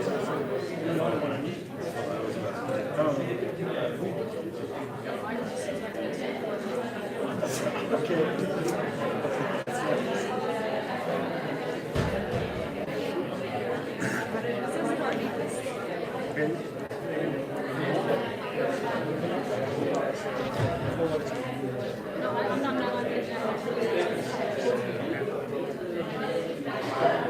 Otherwise, Mr. Wade, we have 10 minutes. You can also notice It's easier if we have it on just go. they're both on that map. You just need to check between them, and that's the right one. Yep. Ja, det var spørgsmål. Ja. Perfekt.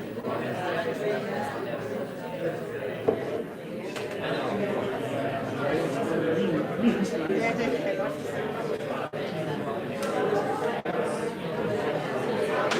Jeg vidste forresten ikke, hvad jeg skulle skrive på.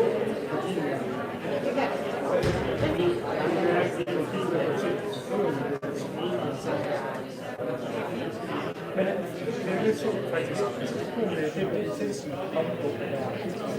Ja. Det er faktisk lidt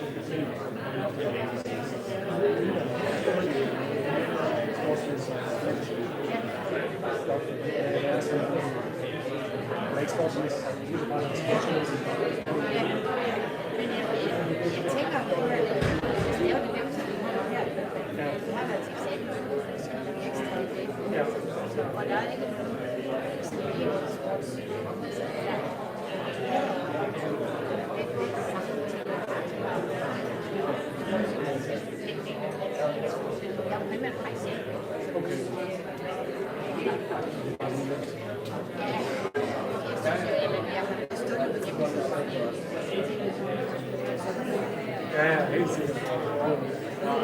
Men som mig selv er det, der får man også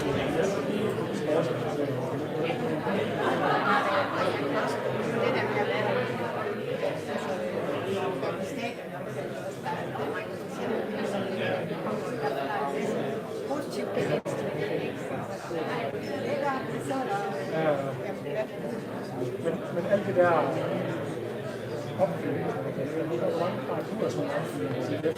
Har du bare simpelthen en måde at sprint, og så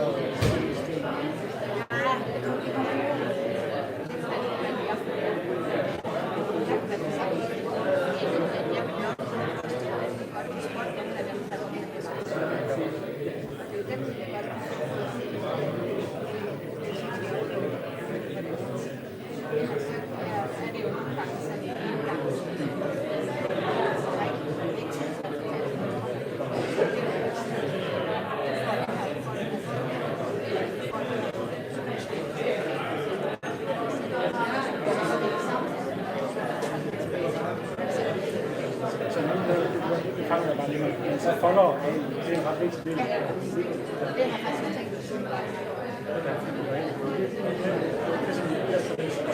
Nu havde jeg bare lige en kort, sådan fint.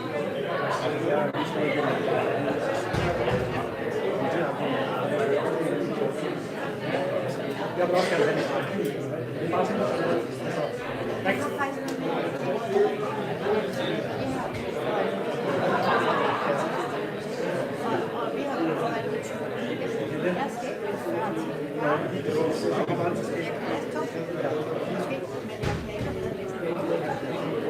Og også faktisk jo, at der kommer nogen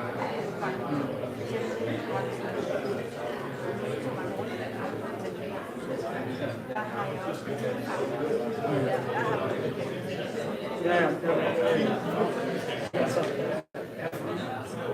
Ja, det er ting over de vores op og sletter. Først var jeg sådan, ser du ikke så tit som jeg siger, heller ikke en af 10 generelle, en af 5 aktier. det har jeg faktisk også en lille smule. Jeg tror, vi ser på. Okay.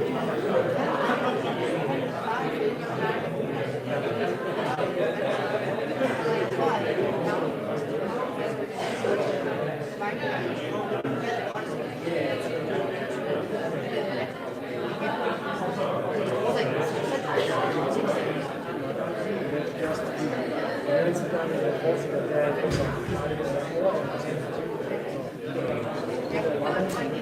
ser bare i praksis. vi også snakker om, at der er måske ikke så mange af dem, der er jo lidt forskning, og så kommer de aldrig nogensinde ind. Ja, det skal ikke sige, at det er jeg har en begge to skulle være hvordan får man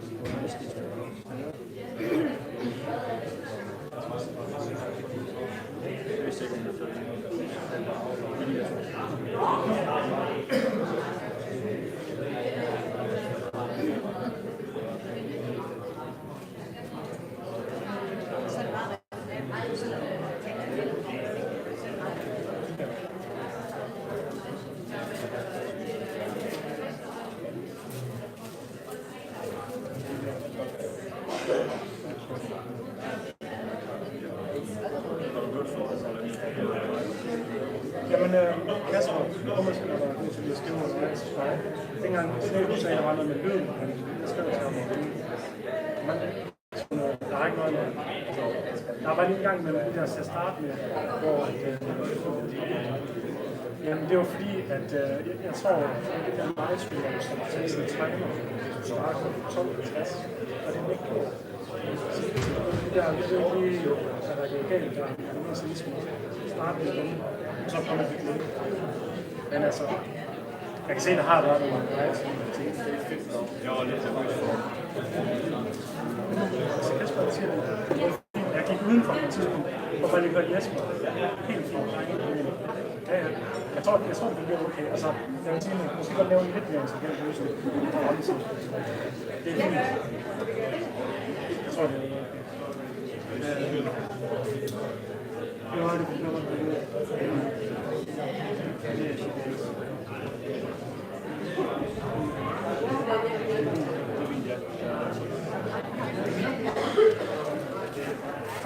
min hjerne begynder at fungere lige. Nu er jeg overstået det der på livestream. Nu kommer det. Jeg regner med, at jeg kan klare det. Jeg tror, at lige får noget mad hjem. Det begynder at sige.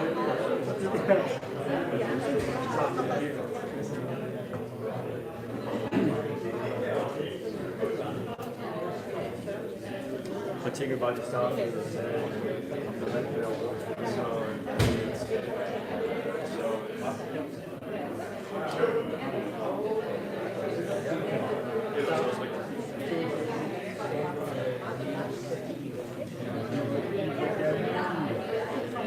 frem igen.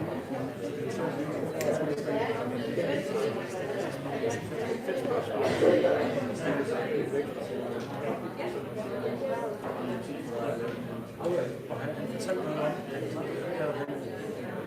de havde noget, der fik man mere kvalitativt dem, hvor han spurgte igen til han synes også, det var det giver det. Det er jo spændende at se, som hvor vi lige tænker, at det er færdigt. Det er også spændende på, fordi jeg har det lige sådan, altså, det eneste, jeg tror, at det kan blive, det er bare sådan, det tror jeg, eller også så tror jeg, det er sådan, det er sådan, skal man kvalitativt at sige, du er på en flyve, og det vægter det lige i hånden, hvor er det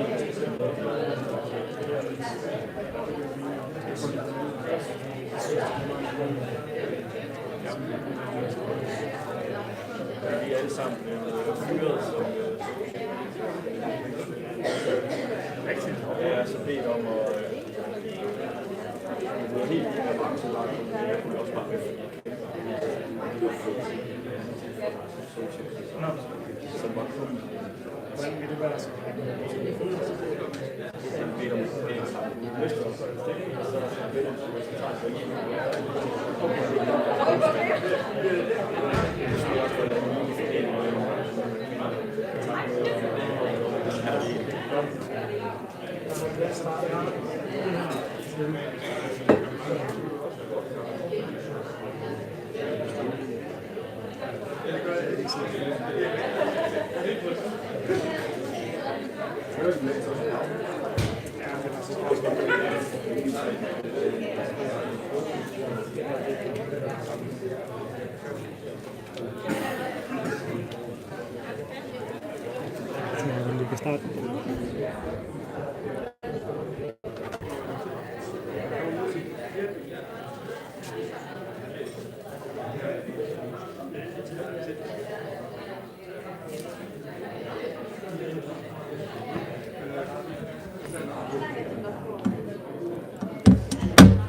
Should we start with preliminary so we can summarize?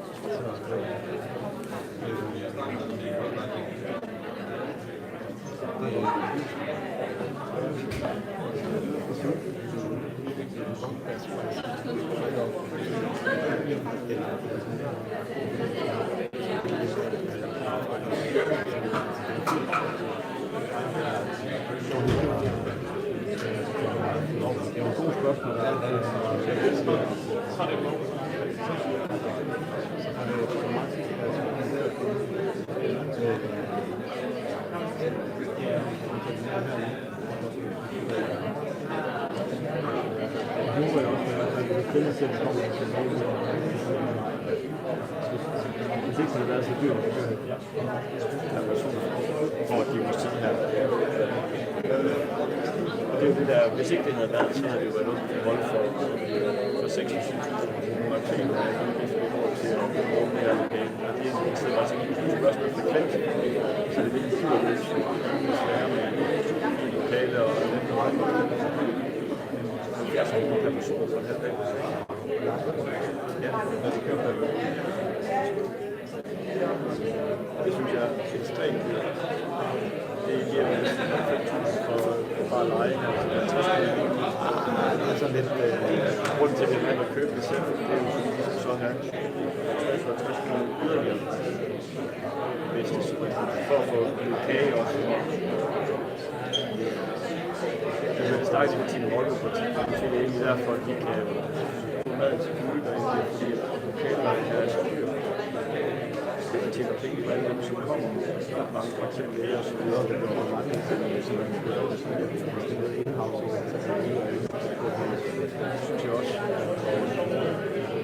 Eller vi kan sige, at vi forpligter os til ekstra til langt over til forhold til det her til.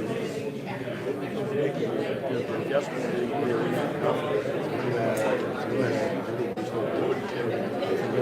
Kan man også. Så gør det sådan en du må prøve sammen.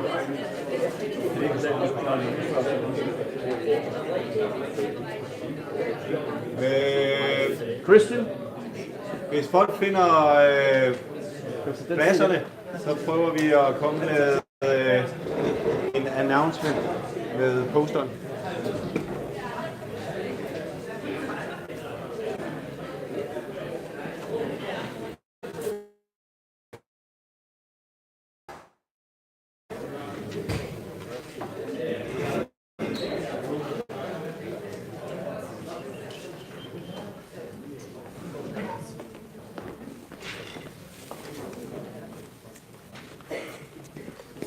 So, yes, I got the honor as the head of the scientific committee to present the poster prize. And we got 9 really nice presentation, nice posters. It was tough.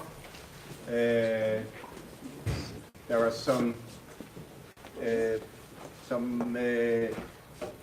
difficulties because of some of the judges being part of some of the studies, so that was a lot of calculation going back and forth. But we ended up with an agreement, and we got this nice prize. I can see it's from North Jutland. It's from Thisted Bryghus. Can't see which call. So this will be the prize, and we got a nice diploma as well. So the poster that we chose was both due to the presentation, but also the quality of the study. and it was about pain in young people. And it was called the current management strategies in osteoarthritis quality study. So, Christian, Yeah.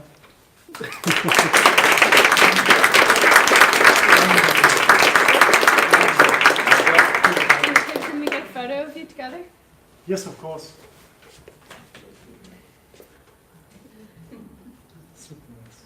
Thank you. thank you. That's the best one.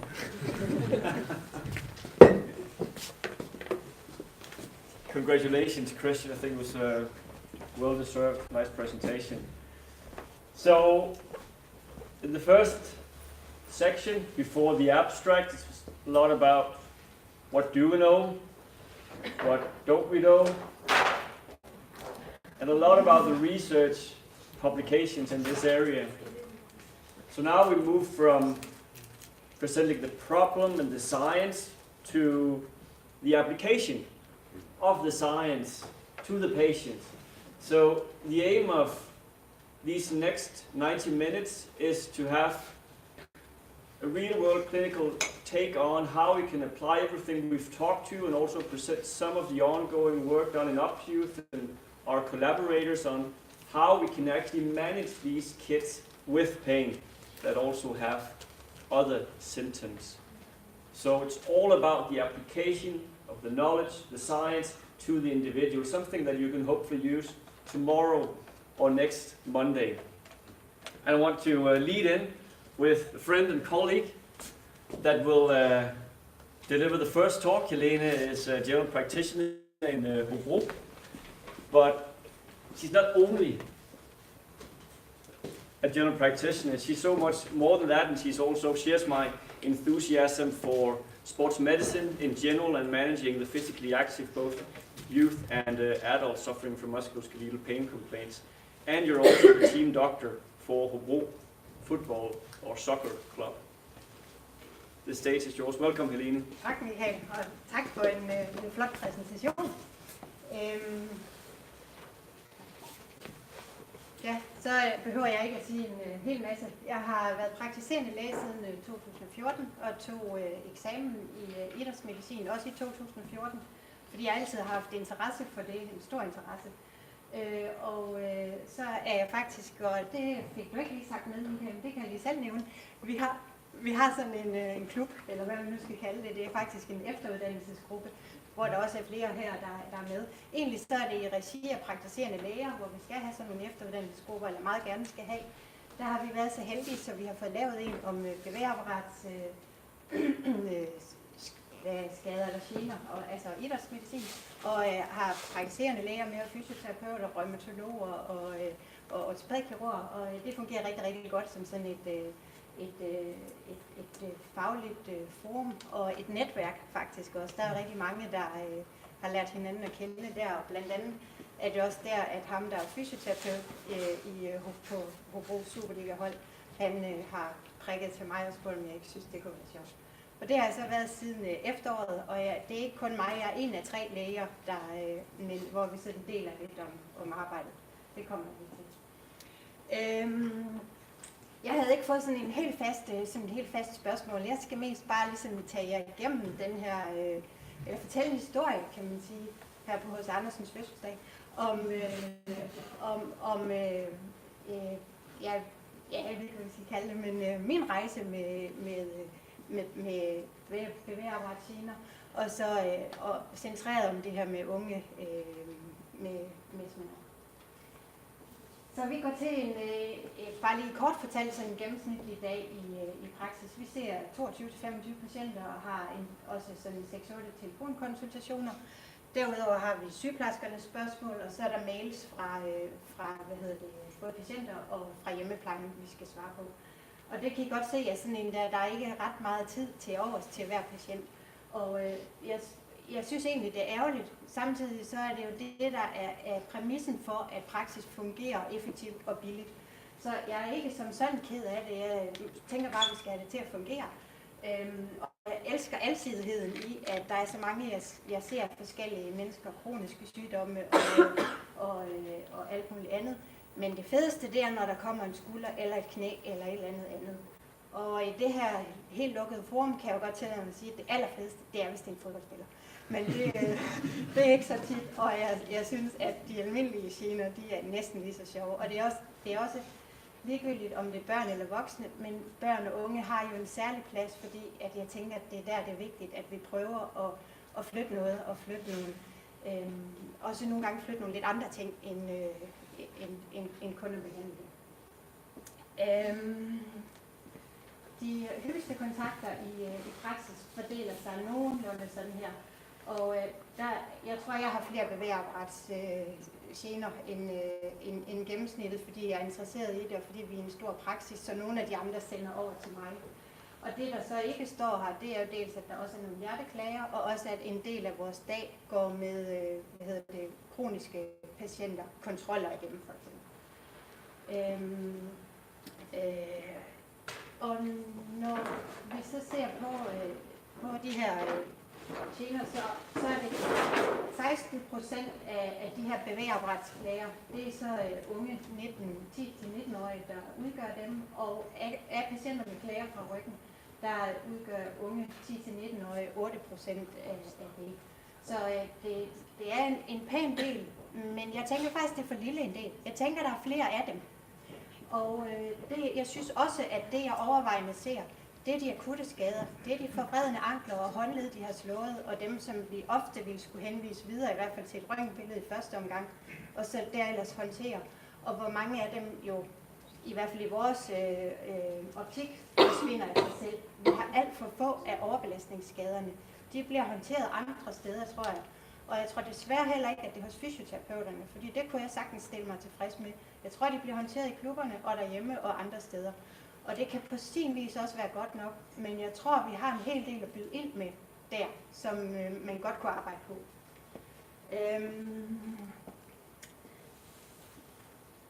Og der har jeg, det her det er jo så i virkeligheden nok mit bud på, hvad det er, vi gør her, og det her, der er fuldstændig essensen af det.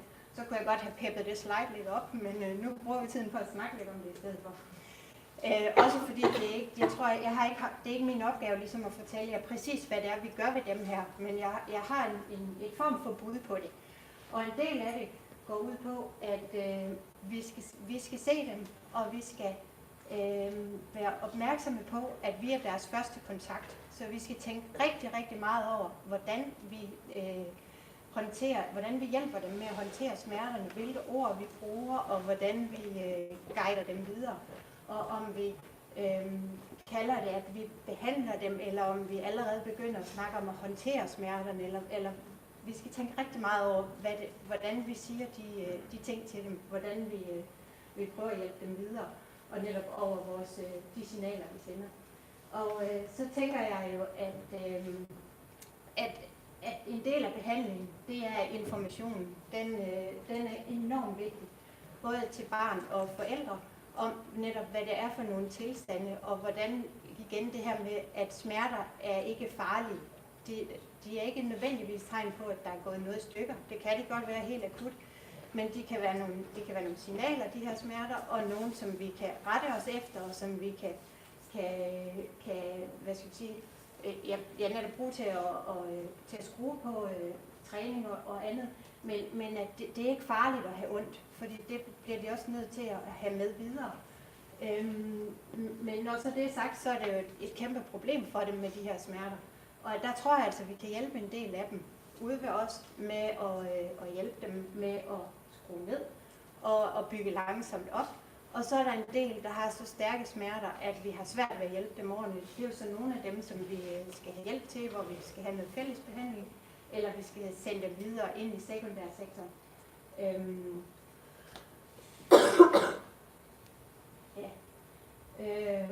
Det, som vi også tænker jeg gør klogt i allerede ude ved os, det er at prøve at sætte en målsætning. Hvad det egentlig, hvor er det, vi er henne? Hvor er det, de gerne vil nå frem til, når det begynder at gå bedre? Er det tilbage til sport? Er det tilbage til den sport, de kom fra? Eller hvad er det, de selv tænker? Og har barn og forældre forskellige målsætninger. Det tænker jeg faktisk også er temmelig vigtigt for, om det her er en vej ud af et eller andet, eller hvor jeg prøver at afkode det der. Og jeg tænker også, at vi ude ved os, der kan vi godt nogle gange, nu er der snakket en del om også de her hvad var det, 5%, der stod for 30% af omkostningerne. Jeg siger ikke, at vi kan bare lige spotte dem, men vi kan i hvert fald godt være med til at pege på, hvad det kunne være for nogen, fordi der er nogle risikofaktorer, der er tydelige at se med en mor med smerter eller nogle andre ting. Så der vil vi kunne have noget at byde ind med, men det skal der jo, og det er I også i gang med, laves noget mere forskning på, sådan så man endnu bedre kan sige det, end min fornemmelse af, hende der kunne godt gå hen og blive et problem. Udover børnenes målsætning og forældrenes målsætning, så er der også lægens målsætning. Den behøver jeg ikke at nævne der, men her kan jeg jo godt nævne, at min målsætning er, at de skal tilbage til sport. Ikke nødvendigvis den sport, de kom fra overhovedet, og ikke nødvendigvis på det niveau, men man skal være opmærksom på at tage snakken med dem om, at en del af deres sociale aktivitet ligger i deres sport. Og det behøver jeg ikke at sige her, men vi ved jo alle sammen, at en del af deres psykiske sundhed og fysiske sundhed ligger også i, at de rører sig. Så det er enormt vigtigt, også på længere sigt, og også sundhedsøkonomisk, at de kommer til at røre sig igen, at ikke de bliver bange for at bevæge sig, og at de faktisk får lavet noget sport. Så selve behandlingen, det er jo forskelligt, hvad det er, men sådan, og især også om det er akutte skader, eller om det er overbelastningsskader. Men nu er jeg praktiserende læge, så skal tingene koges ned til lynhurtigt brugbart. Så det jeg har lært af at høre Michael en masse gange, helt groft sagt, hvis vi skal sige bare 2 linjer om, hvad vi skal, så skal vi skrue ned, og så skal vi bygge langsomt op. Og det siger jeg tit til dem, men jo noget modificeret, fordi helt så kort, lidt bedre tid har vi end det. Så det er i hvert fald en del af behandlingen, at vi gør det sådan. Og så er henvisningen jo altså også indimellem en del af det. Både henvisning til røntgen, henvisning til sygehuset, og i høj grad henvisning til fys. Og det bringer mig til lige bare en kort snak om samarbejdet. Og der prøver jeg faktisk allerede, inden jeg sender folk til fysioterapeut. Det tænker jeg igen i de der signaler, vi sender også, at det er så vigtigt, at jeg får forklaret dem, at jeg har sået nogle frø, så ikke de tror, at de skal derover og have massage, at det er det der behandlingen. Men at de har fået at vide allerede af mig, det er dig selv, der skal lave arbejdet, du skal bare have vejledning i, hvordan det skal gøres, sådan så de ikke bliver helt overrasket over, at de skal til at træne. Det er så ikke galt med de unge, det er langt værre med de helt gamle. Og ja, det kender jeg godt. Ja, men det er i hvert fald sådan noget, jeg prøver at tænke over og få sagt allerede der.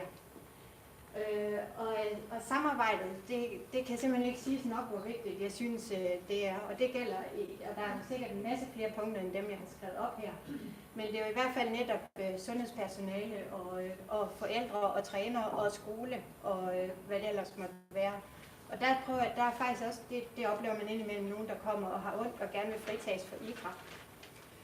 Og der prøver jeg faktisk også at passe på at sige, at det skal de ikke bare, men jeg kan godt, hvis de har afskudslatter eller har et eller andet, jeg vil godt lave en udtalelse, at de har den tilstand, men de skal tilbage og være med i idræt, det de kan, men også der skal de skrue ned, og så være med til det, der ikke gør ondt, for at signalere, at det er vigtigt. Og igen, det tænker jeg rigtig meget over de der signaler, fordi at det, ja, jeg tænker, det betyder noget. Sådan psykologisk set, at det her med smerter, det ikke kun er den fysiske smerte, men at der er en masse psykologi i det, som vi har en hel masse mere at lære om, jo faktisk. Og så praktiserende læger og fysioterapeuter, der synes jeg også, det er enormt vigtigt samarbejdet der, og der har jeg jo inspireret vores gruppe, set hvor godt det kan være, og hvor meget gavn man kan have af hinanden, og også set netop i Hobro, hvor meget gavn jeg har af, at jeg har en erfaren fys der, når jeg står der. Så der har vi faktisk prøvet i Hobro, at vi mødes to gange om året, praktiserende læger og fysioterapeuter, og så har vi et fagligt indslag, som de herrer der også har bidraget til. Så vi har sådan et fagligt møde, og så også, at der er lidt socialt. men at vi diskuterer sådan nogle helt tekniske problemer med henvisninger, eller et eller andet med vederlagsfri fysioterapi, eller sådan snakker lidt løst, og lærer hinanden at kende, så man har meget lettere ved at ringe og være fælles som en patient. Og det er selvfølgelig også vigtigt med et godt samarbejde primær og sekundær sektor imellem, men så synes jeg også, det var vigtigt at tage op her i dag, når det er forskningsenheden, der har arrangeret det her, hvor vigtigt det faktisk også er, det samarbejde her. Fordi jeg er enormt afhængig af, når jeg skal sidde og prøve at belære folk om noget med bevægemønstre, eller ellers eller hvad det nu måtte være, at jeg har, at min viden, at der er noget bag den. At jeg ikke bare sidder og siger et eller andet, som vi nu tror, det er, men at der er evidens bag det. Og jeg kan ikke selv læse 40 artikler igennem, det kan I godt se af min data.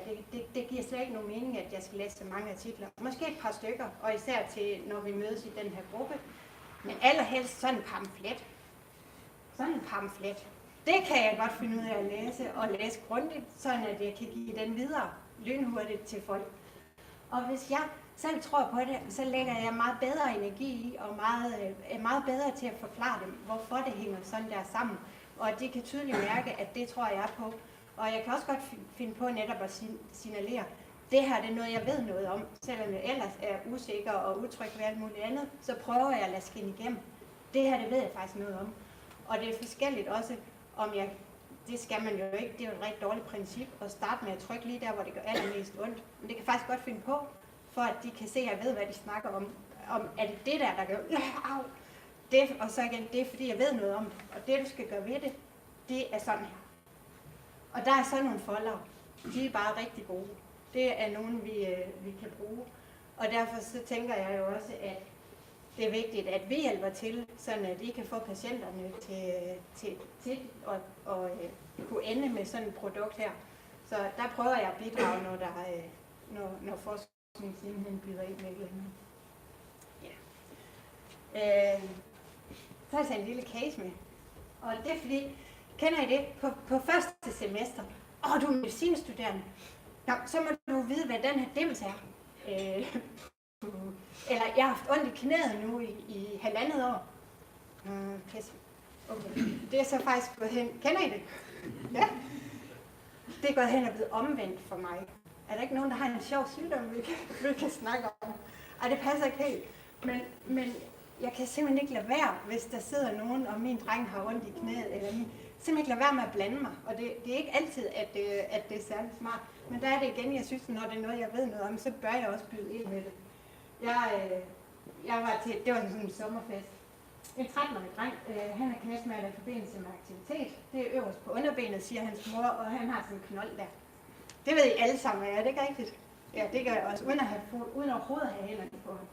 Okay, han spiller fodbold 5 gange ugenligt, og han skal på idrætsefterskole efter sommerferie. Pis, tænkte jeg. Pis, det går da aldrig godt. I forvejen spiller han 5 gange, og så skal han på idrætsefterskole, hvor han så skal han måske heldigvis til at lave noget andet, eller også så kører han bare knokler videre på fodboldlinjen. Okay. Nå, hvad skal jeg gøre ved ham, spørger moren. Ja, så er det jo fordi, at jeg bare ikke kan lade være, så har jeg nogle råd. Han skal skrue ned. Han skal skrue ned i belastningen, og han skal øge lige så langsomt, og så eventuelt lave noget andet træning. Niks, det går ikke. Han bliver sur, hvis han ikke vil spille fodbold, og i øvrigt så skal de jo have ham klar til den der efterskole. Og der er der jo noget rigtigt om, man skal jo lade være med, bare lige når man starter på den der idræts efterskole, der øger man jo belastningen helt vildt. Det er da i hvert fald en skade, der lige kan ske der. Men ja, og så står jeg lidt der og tænker, det er fandme pis. Havde jeg siddet i praksis, så var det mit lokale og dem, der var kommet til mig, og så kunne jeg ligesom bedre, hvad skal vi sige, nej, prøv at høre her, det er sådan her. Omvendt så var hun så også kommet til mig der til festen. Så jeg stak hende en folder og sagde, jeg synes nu alligevel, I lige skal tænke over, om I kan skrue bare lidt ned på det der. Og så det har jeg desværre ikke nogen opfølgning på. Bare lige lidt om det her med at være lavet i klubben. Det er nemlig skide sjovt. Det er simpelthen fedt, at vi skal være der som læger, når de spiller på hjemmebane, og så skal der lave sundhedstjek en gang om året, og så er der en læge, det er ikke mig lige nu, men der er en læge, der er der efter kampene, og sammen med fysen går skaderne igennem, og så kommer de tit ned til mig, både med skader, fysen skal have en seng med linje på, og med alt muligt andet. Og det har jeg sagt, det er fint, fordi at det er sjovt, og de er søde.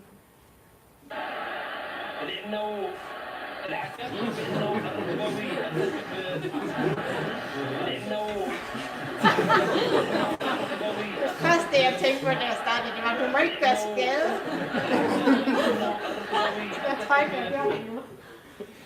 De er sjove at arbejde med, de der fodboldspillere, fordi at de ved, de er virkelig godt opdraget af fysen. Jeg havde en nede, og så var der noget med noget overbelastning, og så, jamen du skal jo mærke efter. Det ved jeg godt, det har Henrik sagt. Det må ikke gøre ondt, mere ondt 24 timer efter, og det må ikke være okay. Han var helt tydeligt udlært i det der. Men de gør, hvad der bliver sagt af min erfaring. Det gør de andre patienter jo ikke, det ved I alle sammen. Vi skal jo kunne spotte, hvem er det, vi skal holde tilbage, og hvem er det, vi skal skubbe på, for at de laver noget. De her langt hen ad vejen, de ved det godt selv. De kan godt selv sige fra, og de kan i hvert fald godt æde sig selv, som man jo siger, hvis der er et eller andet, der skal laves. Så ja, de er sjove at arbejde med. De gør fandme, hvad de får besked på.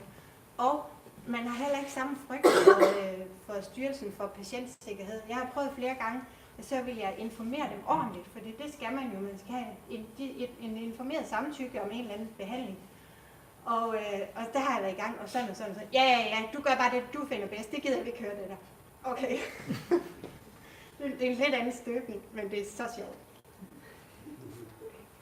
Det tog jeg bare lige med, sådan, så jeg også havde lidt faktuelt. Og så vil jeg da bare lige sige, at jeg regner med, at vi tager et år mere Superliga.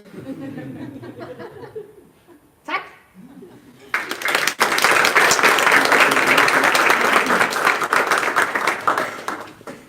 Thank you very much, Helene, for bringing us or bridging us into a clinical setting and even putting a case to the table, which we will pick up in later along what we could have done and what you actually mean by using these pamphlet or leaflet we've been developing.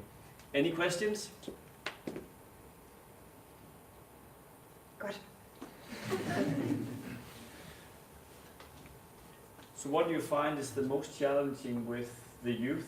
Is it er det at håndtere forældrene, eller er det de unge selv, og er det ligesom forældrene, man skal have med ombord først, eller er det de unge, man skal til at bare ind på det, du siger til dem? Faktisk, så jeg sad også og prøvede, om jeg kunne finde nogle typer, og det kunne jeg godt, men langt størstedelen, de er meget nemme at til at have med at gøre, både børn og forældre. Og så er der dem, hvor man en enkelt gang får et indtryk af, at her der er det forældrene, der pacer, eller det er træneren, og de har slet ikke lyst til det selv, måske, at skaden kan være et ønske om en vej ud. Men det er faktisk dem, der er sværest, det er i virkeligheden nok dem, hvor jeg får en fornemmelse af, at de ikke gider. At de ikke gider at bevæge sig, og at de kommer, fordi de skal fritages for idræt. Så kan jeg godt sådan næsten blive sur. Men prøver at holde det inde og dæmpe det, og ligesom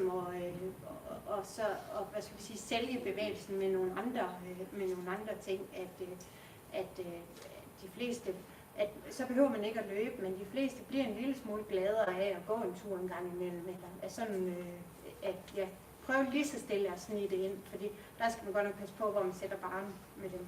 Jeg er helt enig, og jeg tror også, sådan noget som at gå, det er undervurderet. Ja. Der er masser af evidens fra de voksne omkring, hvor godt det er for mental sundhed, om du har smerte eller trusel, hvad det er. Walking for health er, og der er ikke den der barriere, tænker jeg nogle gange. Når du folk til at være sportsaktiv eller motion, så tænker de, nej. Men at gå en tur, det kan man for de fleste ting, nemlig. Og så skal det ikke altid sælges som et emotionsdel, men også at det er frisk luft, og at det er bare noget med at bevæge sig, og at hovedet kobler godt fra, eller ja. Tusind tak, Helene.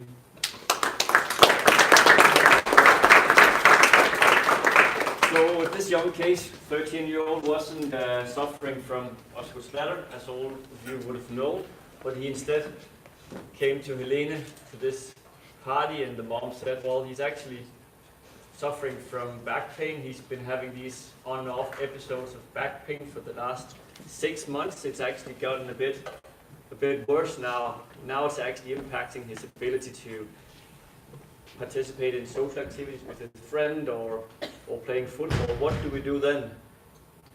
That's where Thorvaldur, one of my colleagues, an associate professor from HST, comes in, where a lot of his research has been about understanding the mechanisms of back pain and slowly, hopefully together with us, moving into the area of adolescent back pain as well.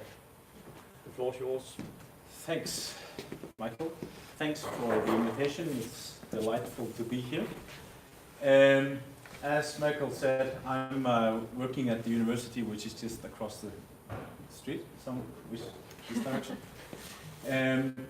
But because I'm working at the university, I, by definition, am paid by the government, which means that I have all the spare time in the world. Some of which I use working clinically, where I do see, although a lot of my research, or none of my research has been done on kids or adolescents, I see a lot of them in clinical practice. So I was very happy to be invited to come and speak here today. But I have a short disclaimer. I'm not supported by pharma industry, but I must mention that there are very few scientific studies that have actually investigated what treatment is best for kids with spinal pain. But we do know from some very nice studies done here in Denmark, from southern Denmark, and also from here in northern part of Denmark, that a lot of kids have it, and there seems to be a tendency towards, or we seem to have discovered that pain that is present in adulthood has actually been there for a very long time. So it might have been there since childhood. So intervening early on seems to be a very wise thing to do. So the talk will be evidence supported, and it will be supported with evidence from adult populations, and then from what I consider to be common sense. I am also acutely aware of the fact that children are not small adults, so we will always have to put that into context when we're talking about or using the evidence which we presented today. But a lot of kids in Denmark have it, and it seems to start very early.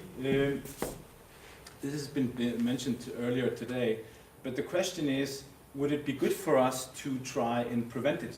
And if we think it would be good, is it a realistic goal, or is it something that is just failed to or doomed to fail if we have that as a vision? Because we all get back pain at some stage in our lives. If we take preventing something from happening, a back pain, for example, I would like to draw an example from my real life. Or not my real life, it affected me. Because this is what happened 2 weeks ago. I got a call from my son's school, which lies 6 kilometers away from work, and I was told that he had been playing softball and he landed on a floor, same floor as here, and he hurt his back. And the person that called me, she told me that, I don't know what it is, but I think he might have damaged something in his back. And I just thought, well, that was a pretty heavy fall that he must have sustained. But of course, I don't want them to have to sit with the problem, so of course drove off to pick him up because I didn't have anything else to do. And this is the narrative into. So I walked into the room he was in. He was sitting in a sofa, an ice pack on his back, and he was in tears. He had a member of staff attending to him, and a lot of his friends were around him providing support.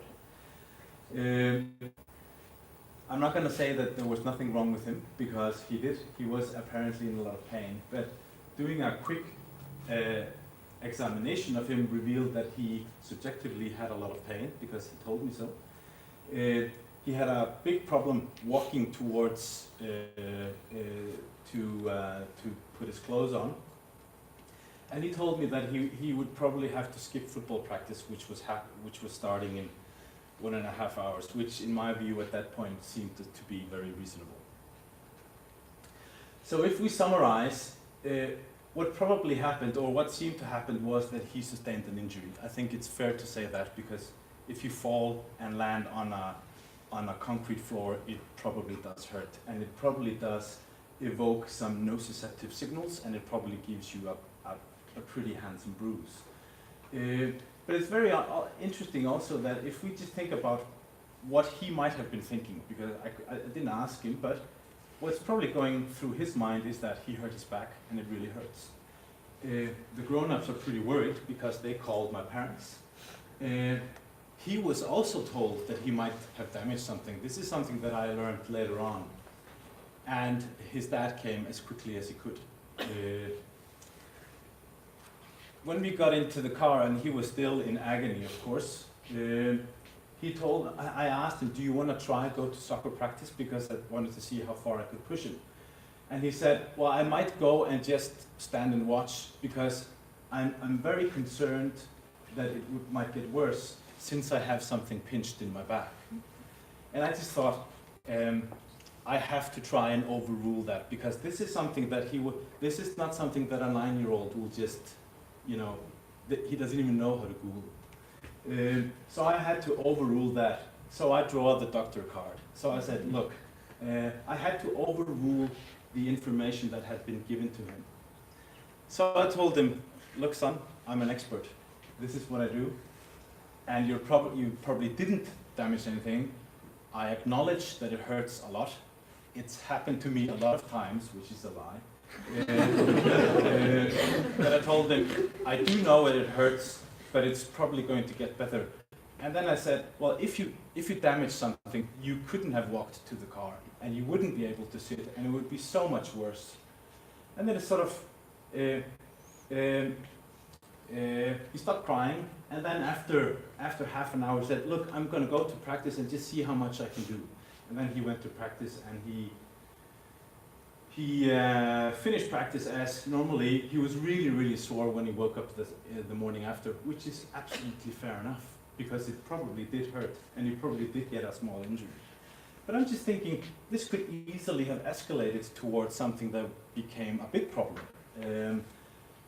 I'm not saying that it would have, but it could have.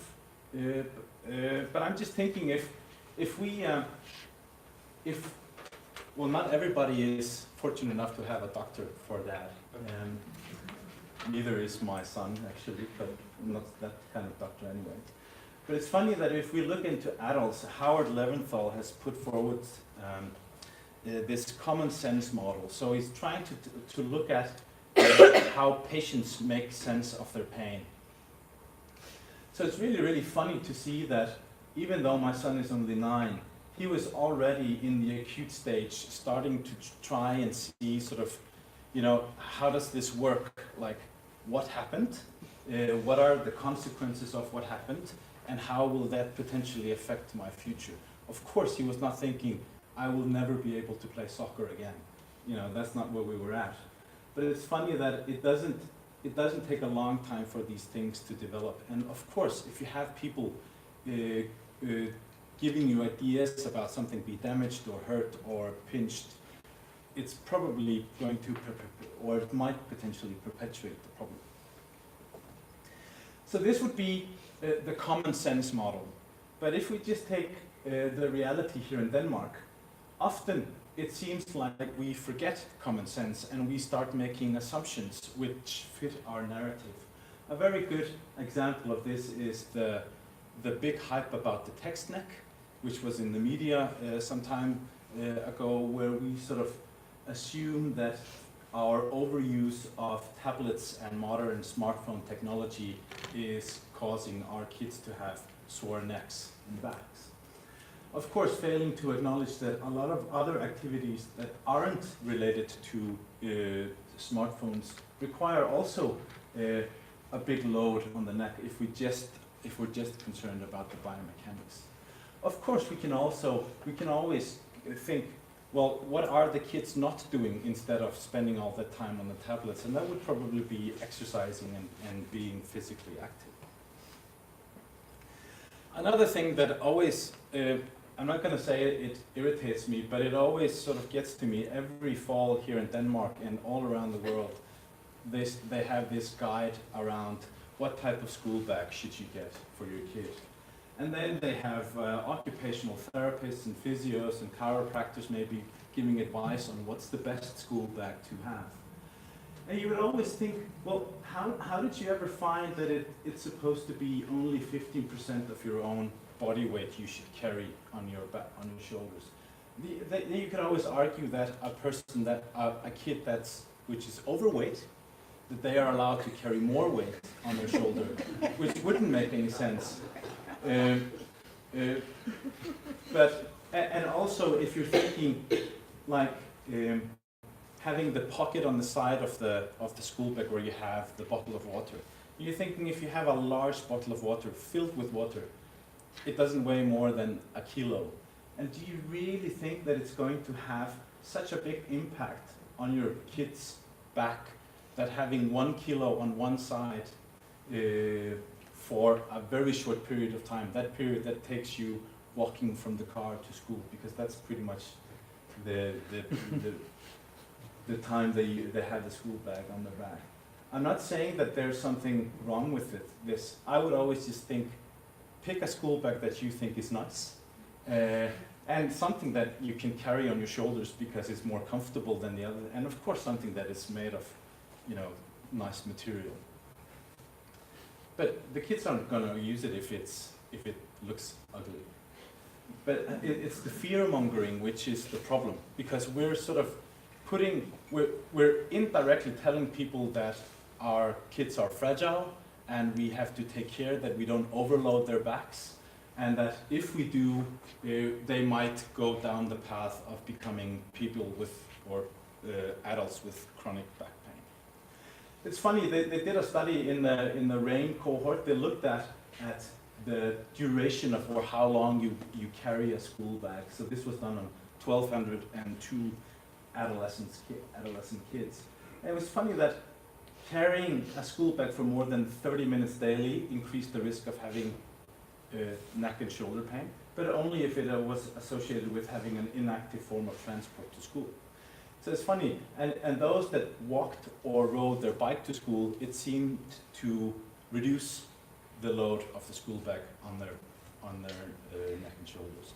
Again, supporting the fact that supporting the hypothesis that it's probably what they're not doing, which is the important thing, but not how much are they doing. Another thing is the posture, which is an endless debate. Does it matter? I grew up with being told to sit up straight. But it's funny though, then if we look into relationships between spinal postures and pain, there doesn't seem to be any relationships in adolescent cohorts, in adults, or in the elderly. So probably you should just choose whatever sitting position you want. Nevertheless, we did a study where we tested this out. This has just recently been submitted, where we had these 4 sitting positions, where this sitting position was the one that we considered to be most provocative for the back. So you'd be sitting with no support to the low back, slouched, and then with no support under the forearms. And then we asked our subjects, they performed all the writing tasks, which consisted of writing text for 15 minutes. It's interestingly, we confirmed our hypothesis, but what we saw, what happened was there was this ramping up of pain from sitting in the same position over the 15 minutes, which is probably not a big surprise, but this position resulted in the greatest amount of back pain. And it was also interesting to see that pain sensitivity at the neck increased the most in those that sat in the slouched position. We did have EMG data, we do have EMG data on these people, but it's funny to see that there we both have increases and decreases. So the question is, what do you want? Do you want to increase the activity of the muscles, or do you want to decrease it, or do you want them to interchangeably increase their activity or decrease it? I would never say that this would reflect reality for most people, because what most people do is that once we feel uncomfortable in a certain position, we change position. So I would always recommend that do whatever you want. You can use any one of these, whatever's comfortable for you. So why the rant about all of this? So from a clinical perspective, I have to acknowledge that I am in a key position to influence my patients when they come to me, and their parents, of course. Because we have a certain amount of authority. We are trained in anatomy because people think that it has something to do with structure usually. Come to that later. And we understand the function of the human body. So we have credibility in the eyes of our patients. If we take the kids, we also have to acknowledge that parents or grown-ups, they also have credibility. So they must know what they're talking about. Just like the person at the school who had told my son that he had damaged something in the back. That person was only trying to help. But we have to make sure that, or we have to understand that these kids can be influenced by many other sources than healthcare professionals, even though they don't know how to Google it. And it is problematic if our explanatory models, like with the school bags and the text necks, etc., are given, because associating back pain with weakness or instability or poor muscle coordination, or what it might be, it's actually more likely that it will promote or facilitate pain than it will actually help it. And but this has been shown in very many adult populations, but not in kids. The patients learn this from us. So in this study from Jenny Setchell, they found out that the majority of people consider their pain to be a result of a biomechanical flaw. So something is damaged inside of them. But they learn this from healthcare professionals. So we have, even though we think that your back pain is related to degeneration or something, which would not be relevant for the majority of our adolescent patients, make sure that you formulate it in a way that is not considered harmful or dangerous for the kid or the adolescent. But of course, focusing solely on the biomechanical factors is problematic, because this completely neglects the important aspects or the important influence of psychosocial factors and how they can intervene with the pain experience. This was covered in great detail earlier this morning, so I'm not going to dwell on that. But it's funny to see that posture seems to be more highly related to emotional factors like depression than it is with pain in this large cohort from Australia. This would always put a question mark with, if we then provide an intervention which is solely focusing on correcting posture, like with posture correcting shirts, which is a pretty big thing here in Denmark, you would always think, haven't we got off the ball quite a bit? And we also have to know that the kids, they come from a social context. They learn behavior, and this includes pain behavior from their parents.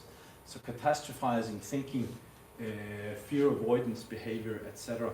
This is something that we to some extent learn from our parents. And these two studies showed actually that those that have high tendencies to catastrophizing thoughts, they have poorer function and increased tendencies towards depression than those that do not share these tendencies. And it's also in kids that where pain catastrophizing thoughts are a problem, we can also see that the patients seem to have an overprotective behavior. So high reporting of pain, etc., may result in the parents, instead of promoting physical activity, getting them to be more active, they actually try to sort of shield them from more harm. But this is pretty important because these are directly related to, so catastrophizing thoughts are directly related to higher levels of disability, pain behaviors, and decreased overall function. And another thing that's important to consider is that kids experience injustice and unfairness in when they are in pain, and well, as they do in life, they're being treated unfairly by their parents.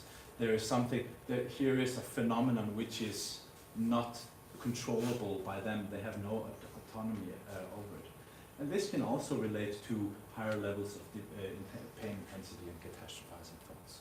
So it's very important that we help them to get some control over this. But worryingly, in this really nice systematic review performed by Aoife Sinnott, they found out when they asked physiotherapists, are we good at managing these problems? Because I think everybody in here, they know that psychosocial factors matter in any pain condition. But when we come to the clinic, it seems like we're fairly capable of recognizing them, but we feel very limited in terms of when it comes to managing them. So what do we do if we feel that this is a problem for the patient? And some therapists even sort of stigmatize the behaviors. So they talk it down, and this is something that this is something that we're not trained to do, etc. They feel more. We feel more trained to handle the muscles and bones and tissues, etc. But this is just problematic because then it comes to determining muscle imbalances or weak core muscles or SIJ rotations, which is just not possible. So here we might actually just be contributing to a problem instead of making it better for the patients. So there's definitely room for improvement here. And now for how do we then do it? How should we do it in clinical practice? And I have one slide for that. And that's pretty disappointing because I have no advice for how to do it. Other than, well, these 4 simple points which should be tailor-made to every individual presentation. We have to acknowledge, like, often people only hear psychosocial when we talk about biopsychosocial. But bio is a factor too. It was a biological happening or event my son was through. So that definitely plays a role. But the context it happens in and the emotions and thoughts related to it are very, very important. Sorry for going over time. Thanks for your attention.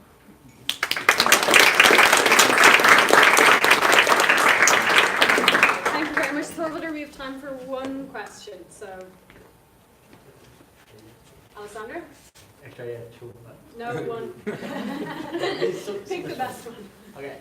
I start with the one about your kid that wants to play football. Yeah. Because I also play football, so every part of my body. Yeah. And do you think that if instead of having to play, he had to play the most important match of the season? Yeah. He would be willing to play if you said, okay, it's nothing really bad, you just take a painkiller? I don't know. Well, I would never put him in that spot to make that. I would then, if I thought that his condition was so bad that he shouldn't be doing sports, I wouldn't give him a painkiller just to enable him to do it. I would just say, you just have to sit this one out. But I would never give him a painkiller to be able to do sport in general. But do you think it can happen in your life for other people? Because you are a doctor, so you are... Yeah, thank you. Just not that kind of doctor. No, I would definitely think so. They actually did a study here a qualitative study here in the northern part of Denmark where they found out that 89% of kids going to 9th grade had painkillers in their school bag. So I think that's pretty That's a pretty shocking. Yeah. So as a prophylactic, so just in case you get pain, and I'm just thinking, well, what's the signal in that? First of all, it's unacceptable to have pain. I think that's a bad signal to send. And the second, the minute you get pain, trying to get rid of it as soon as possible. It's just part of life, and it's sort of understanding it, etc. But of course, if the parents don't understand it, you know, how are they supposed to handle it? I don't know. Media campaigns, etc., which they're doing a great job with in Ireland, actually. A very good job. Thank you very much, Thorvaldur. It's an interesting question about painkillers we can talk more about later. So next up we have a speaker well known to you all. It's Michael, and he's going to talk about managing kids with knee pain. So what I just want to do the next 12 or 14 minutes is to lay out the rationale and the results from two studies that we have done on managing kids with knee pain, and how we've developed these two leaflets that also Helene spoke about, which seems like a good common starting point for managing these young kids suffering from either patellofemoral pain or Osgood-Schlatter. It's work in progress, or sorry, one is published and one is in submission. And when we talk about knee pain in kids, we know from our own studies that it's roughly 1 in every 3 that will experience knee pain, some for longer periods of time and some for shorter. And there's different ways that these common types of knee pain might present to you in the clinic. And there's a lot of these features that makes them easy distinguishable from each other. We wrote a simple paper for Uska Folea just published a week ago on how you can differentiate some of the most common types of knee pain in these kids. And the take home is that where does it hurt? Localized versus diffuse, and then pain during a loading on a flexed knee. Just these simple 3 things will allow you to differentiate patellofemoral pain from Osgood-Schlatter from what we categorize as growing pain. It's not rocket science. But first I want to make the argument of is it at all important to do anything about kids with knee pain? I think Clara at least challenged some of you on the normal self-limiting feature of Osgood-Schlatter, and now we'll do the same thing, but just take a big population of 500 kids recruited from school, so it's representative of the background population, a group that we have now been following for 8 or 9 years. And back in 2011, where we recruited 504, they all suffered from knee pain. A big group of them, 153, were diagnosed with patellofemoral pain from one of 3 rheumatologists, and then 351 had other types of knee pain. To understand the long-term prognosis of adolescent knee pain, we then follow them continuously.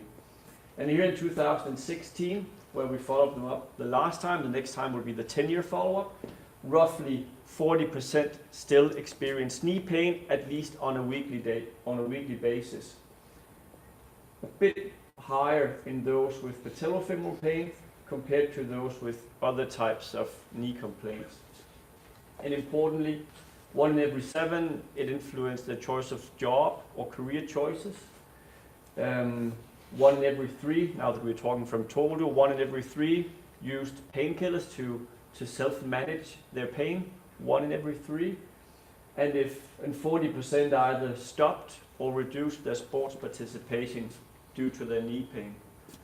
So this slide is just to convince you that for some, this will actually continue to be a problem with these young kids who were between 15 and 19 when they were recruited. When they're entering early adulthood, it's actually something that matters to them, even matters for their choice of job or career, or at least in some. So what can we do when we see these young kids suffering from knee pain? Helene presents a common case. We all know that it was Osgood-Schlatter, which is one of the most common conditions. I think it affects 1 in every 10, and if you go up to the very sports active, it's actually 1 in every 5 that have or will experience Osgood-Schlatter during growing up if they're involved in sports.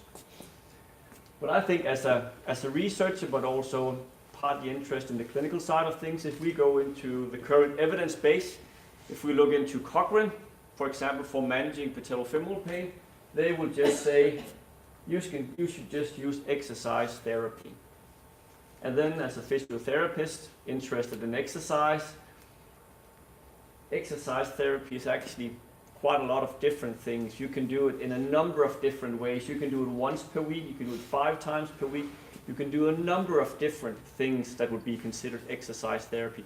I don't think this Cochrane review actually informs clinical practice, if I'm honest. And even if we go to the consensus statement, which I was actually part of for managing patellofemoral pain, this is where we come down to also having clinicians involved. We actually read sort of the same thing, that we recommend exercise therapy, but here we get a bit more specific because we say combine hip and knee exercises. But once again, you could argue that that can be done in a number of different ways, and we don't really know or translate to clinical practice what should you do. And it's even worse if you look at this review that I did together with a group of people from Oxford and also Sinead on therapeutic interventions for kids suffering from patellar tendon related pain. That would include Osgood-Schlatter. Here, we don't know anything at all. We have one RCT, which is like an injection of a dextrose thingy around the tuberositas tibia. We don't know anything basically. So all these studies don't really inform clinical practice, and there's focus on treatment and what should be prescribed, but they're not specific, and there's no mentioning of how do we actually do everything that Thorvaldur, Helene, and what we've been talking about. How do we support these kids in best managing their pain? Because it's not just a matter of if it's a knee or hip exercises. There's so much more involved in managing kids suffering from knee pain. So what I want to do today is at least a take on how to make it more specific, and also some material that you can use in your clinic to support these young individuals. First point is, if we only focus on hip or knee exercises, for example, do we really challenge or target the cause of their knee pain? I don't think so, because we know that one of the strongest risk factors for developing knee pain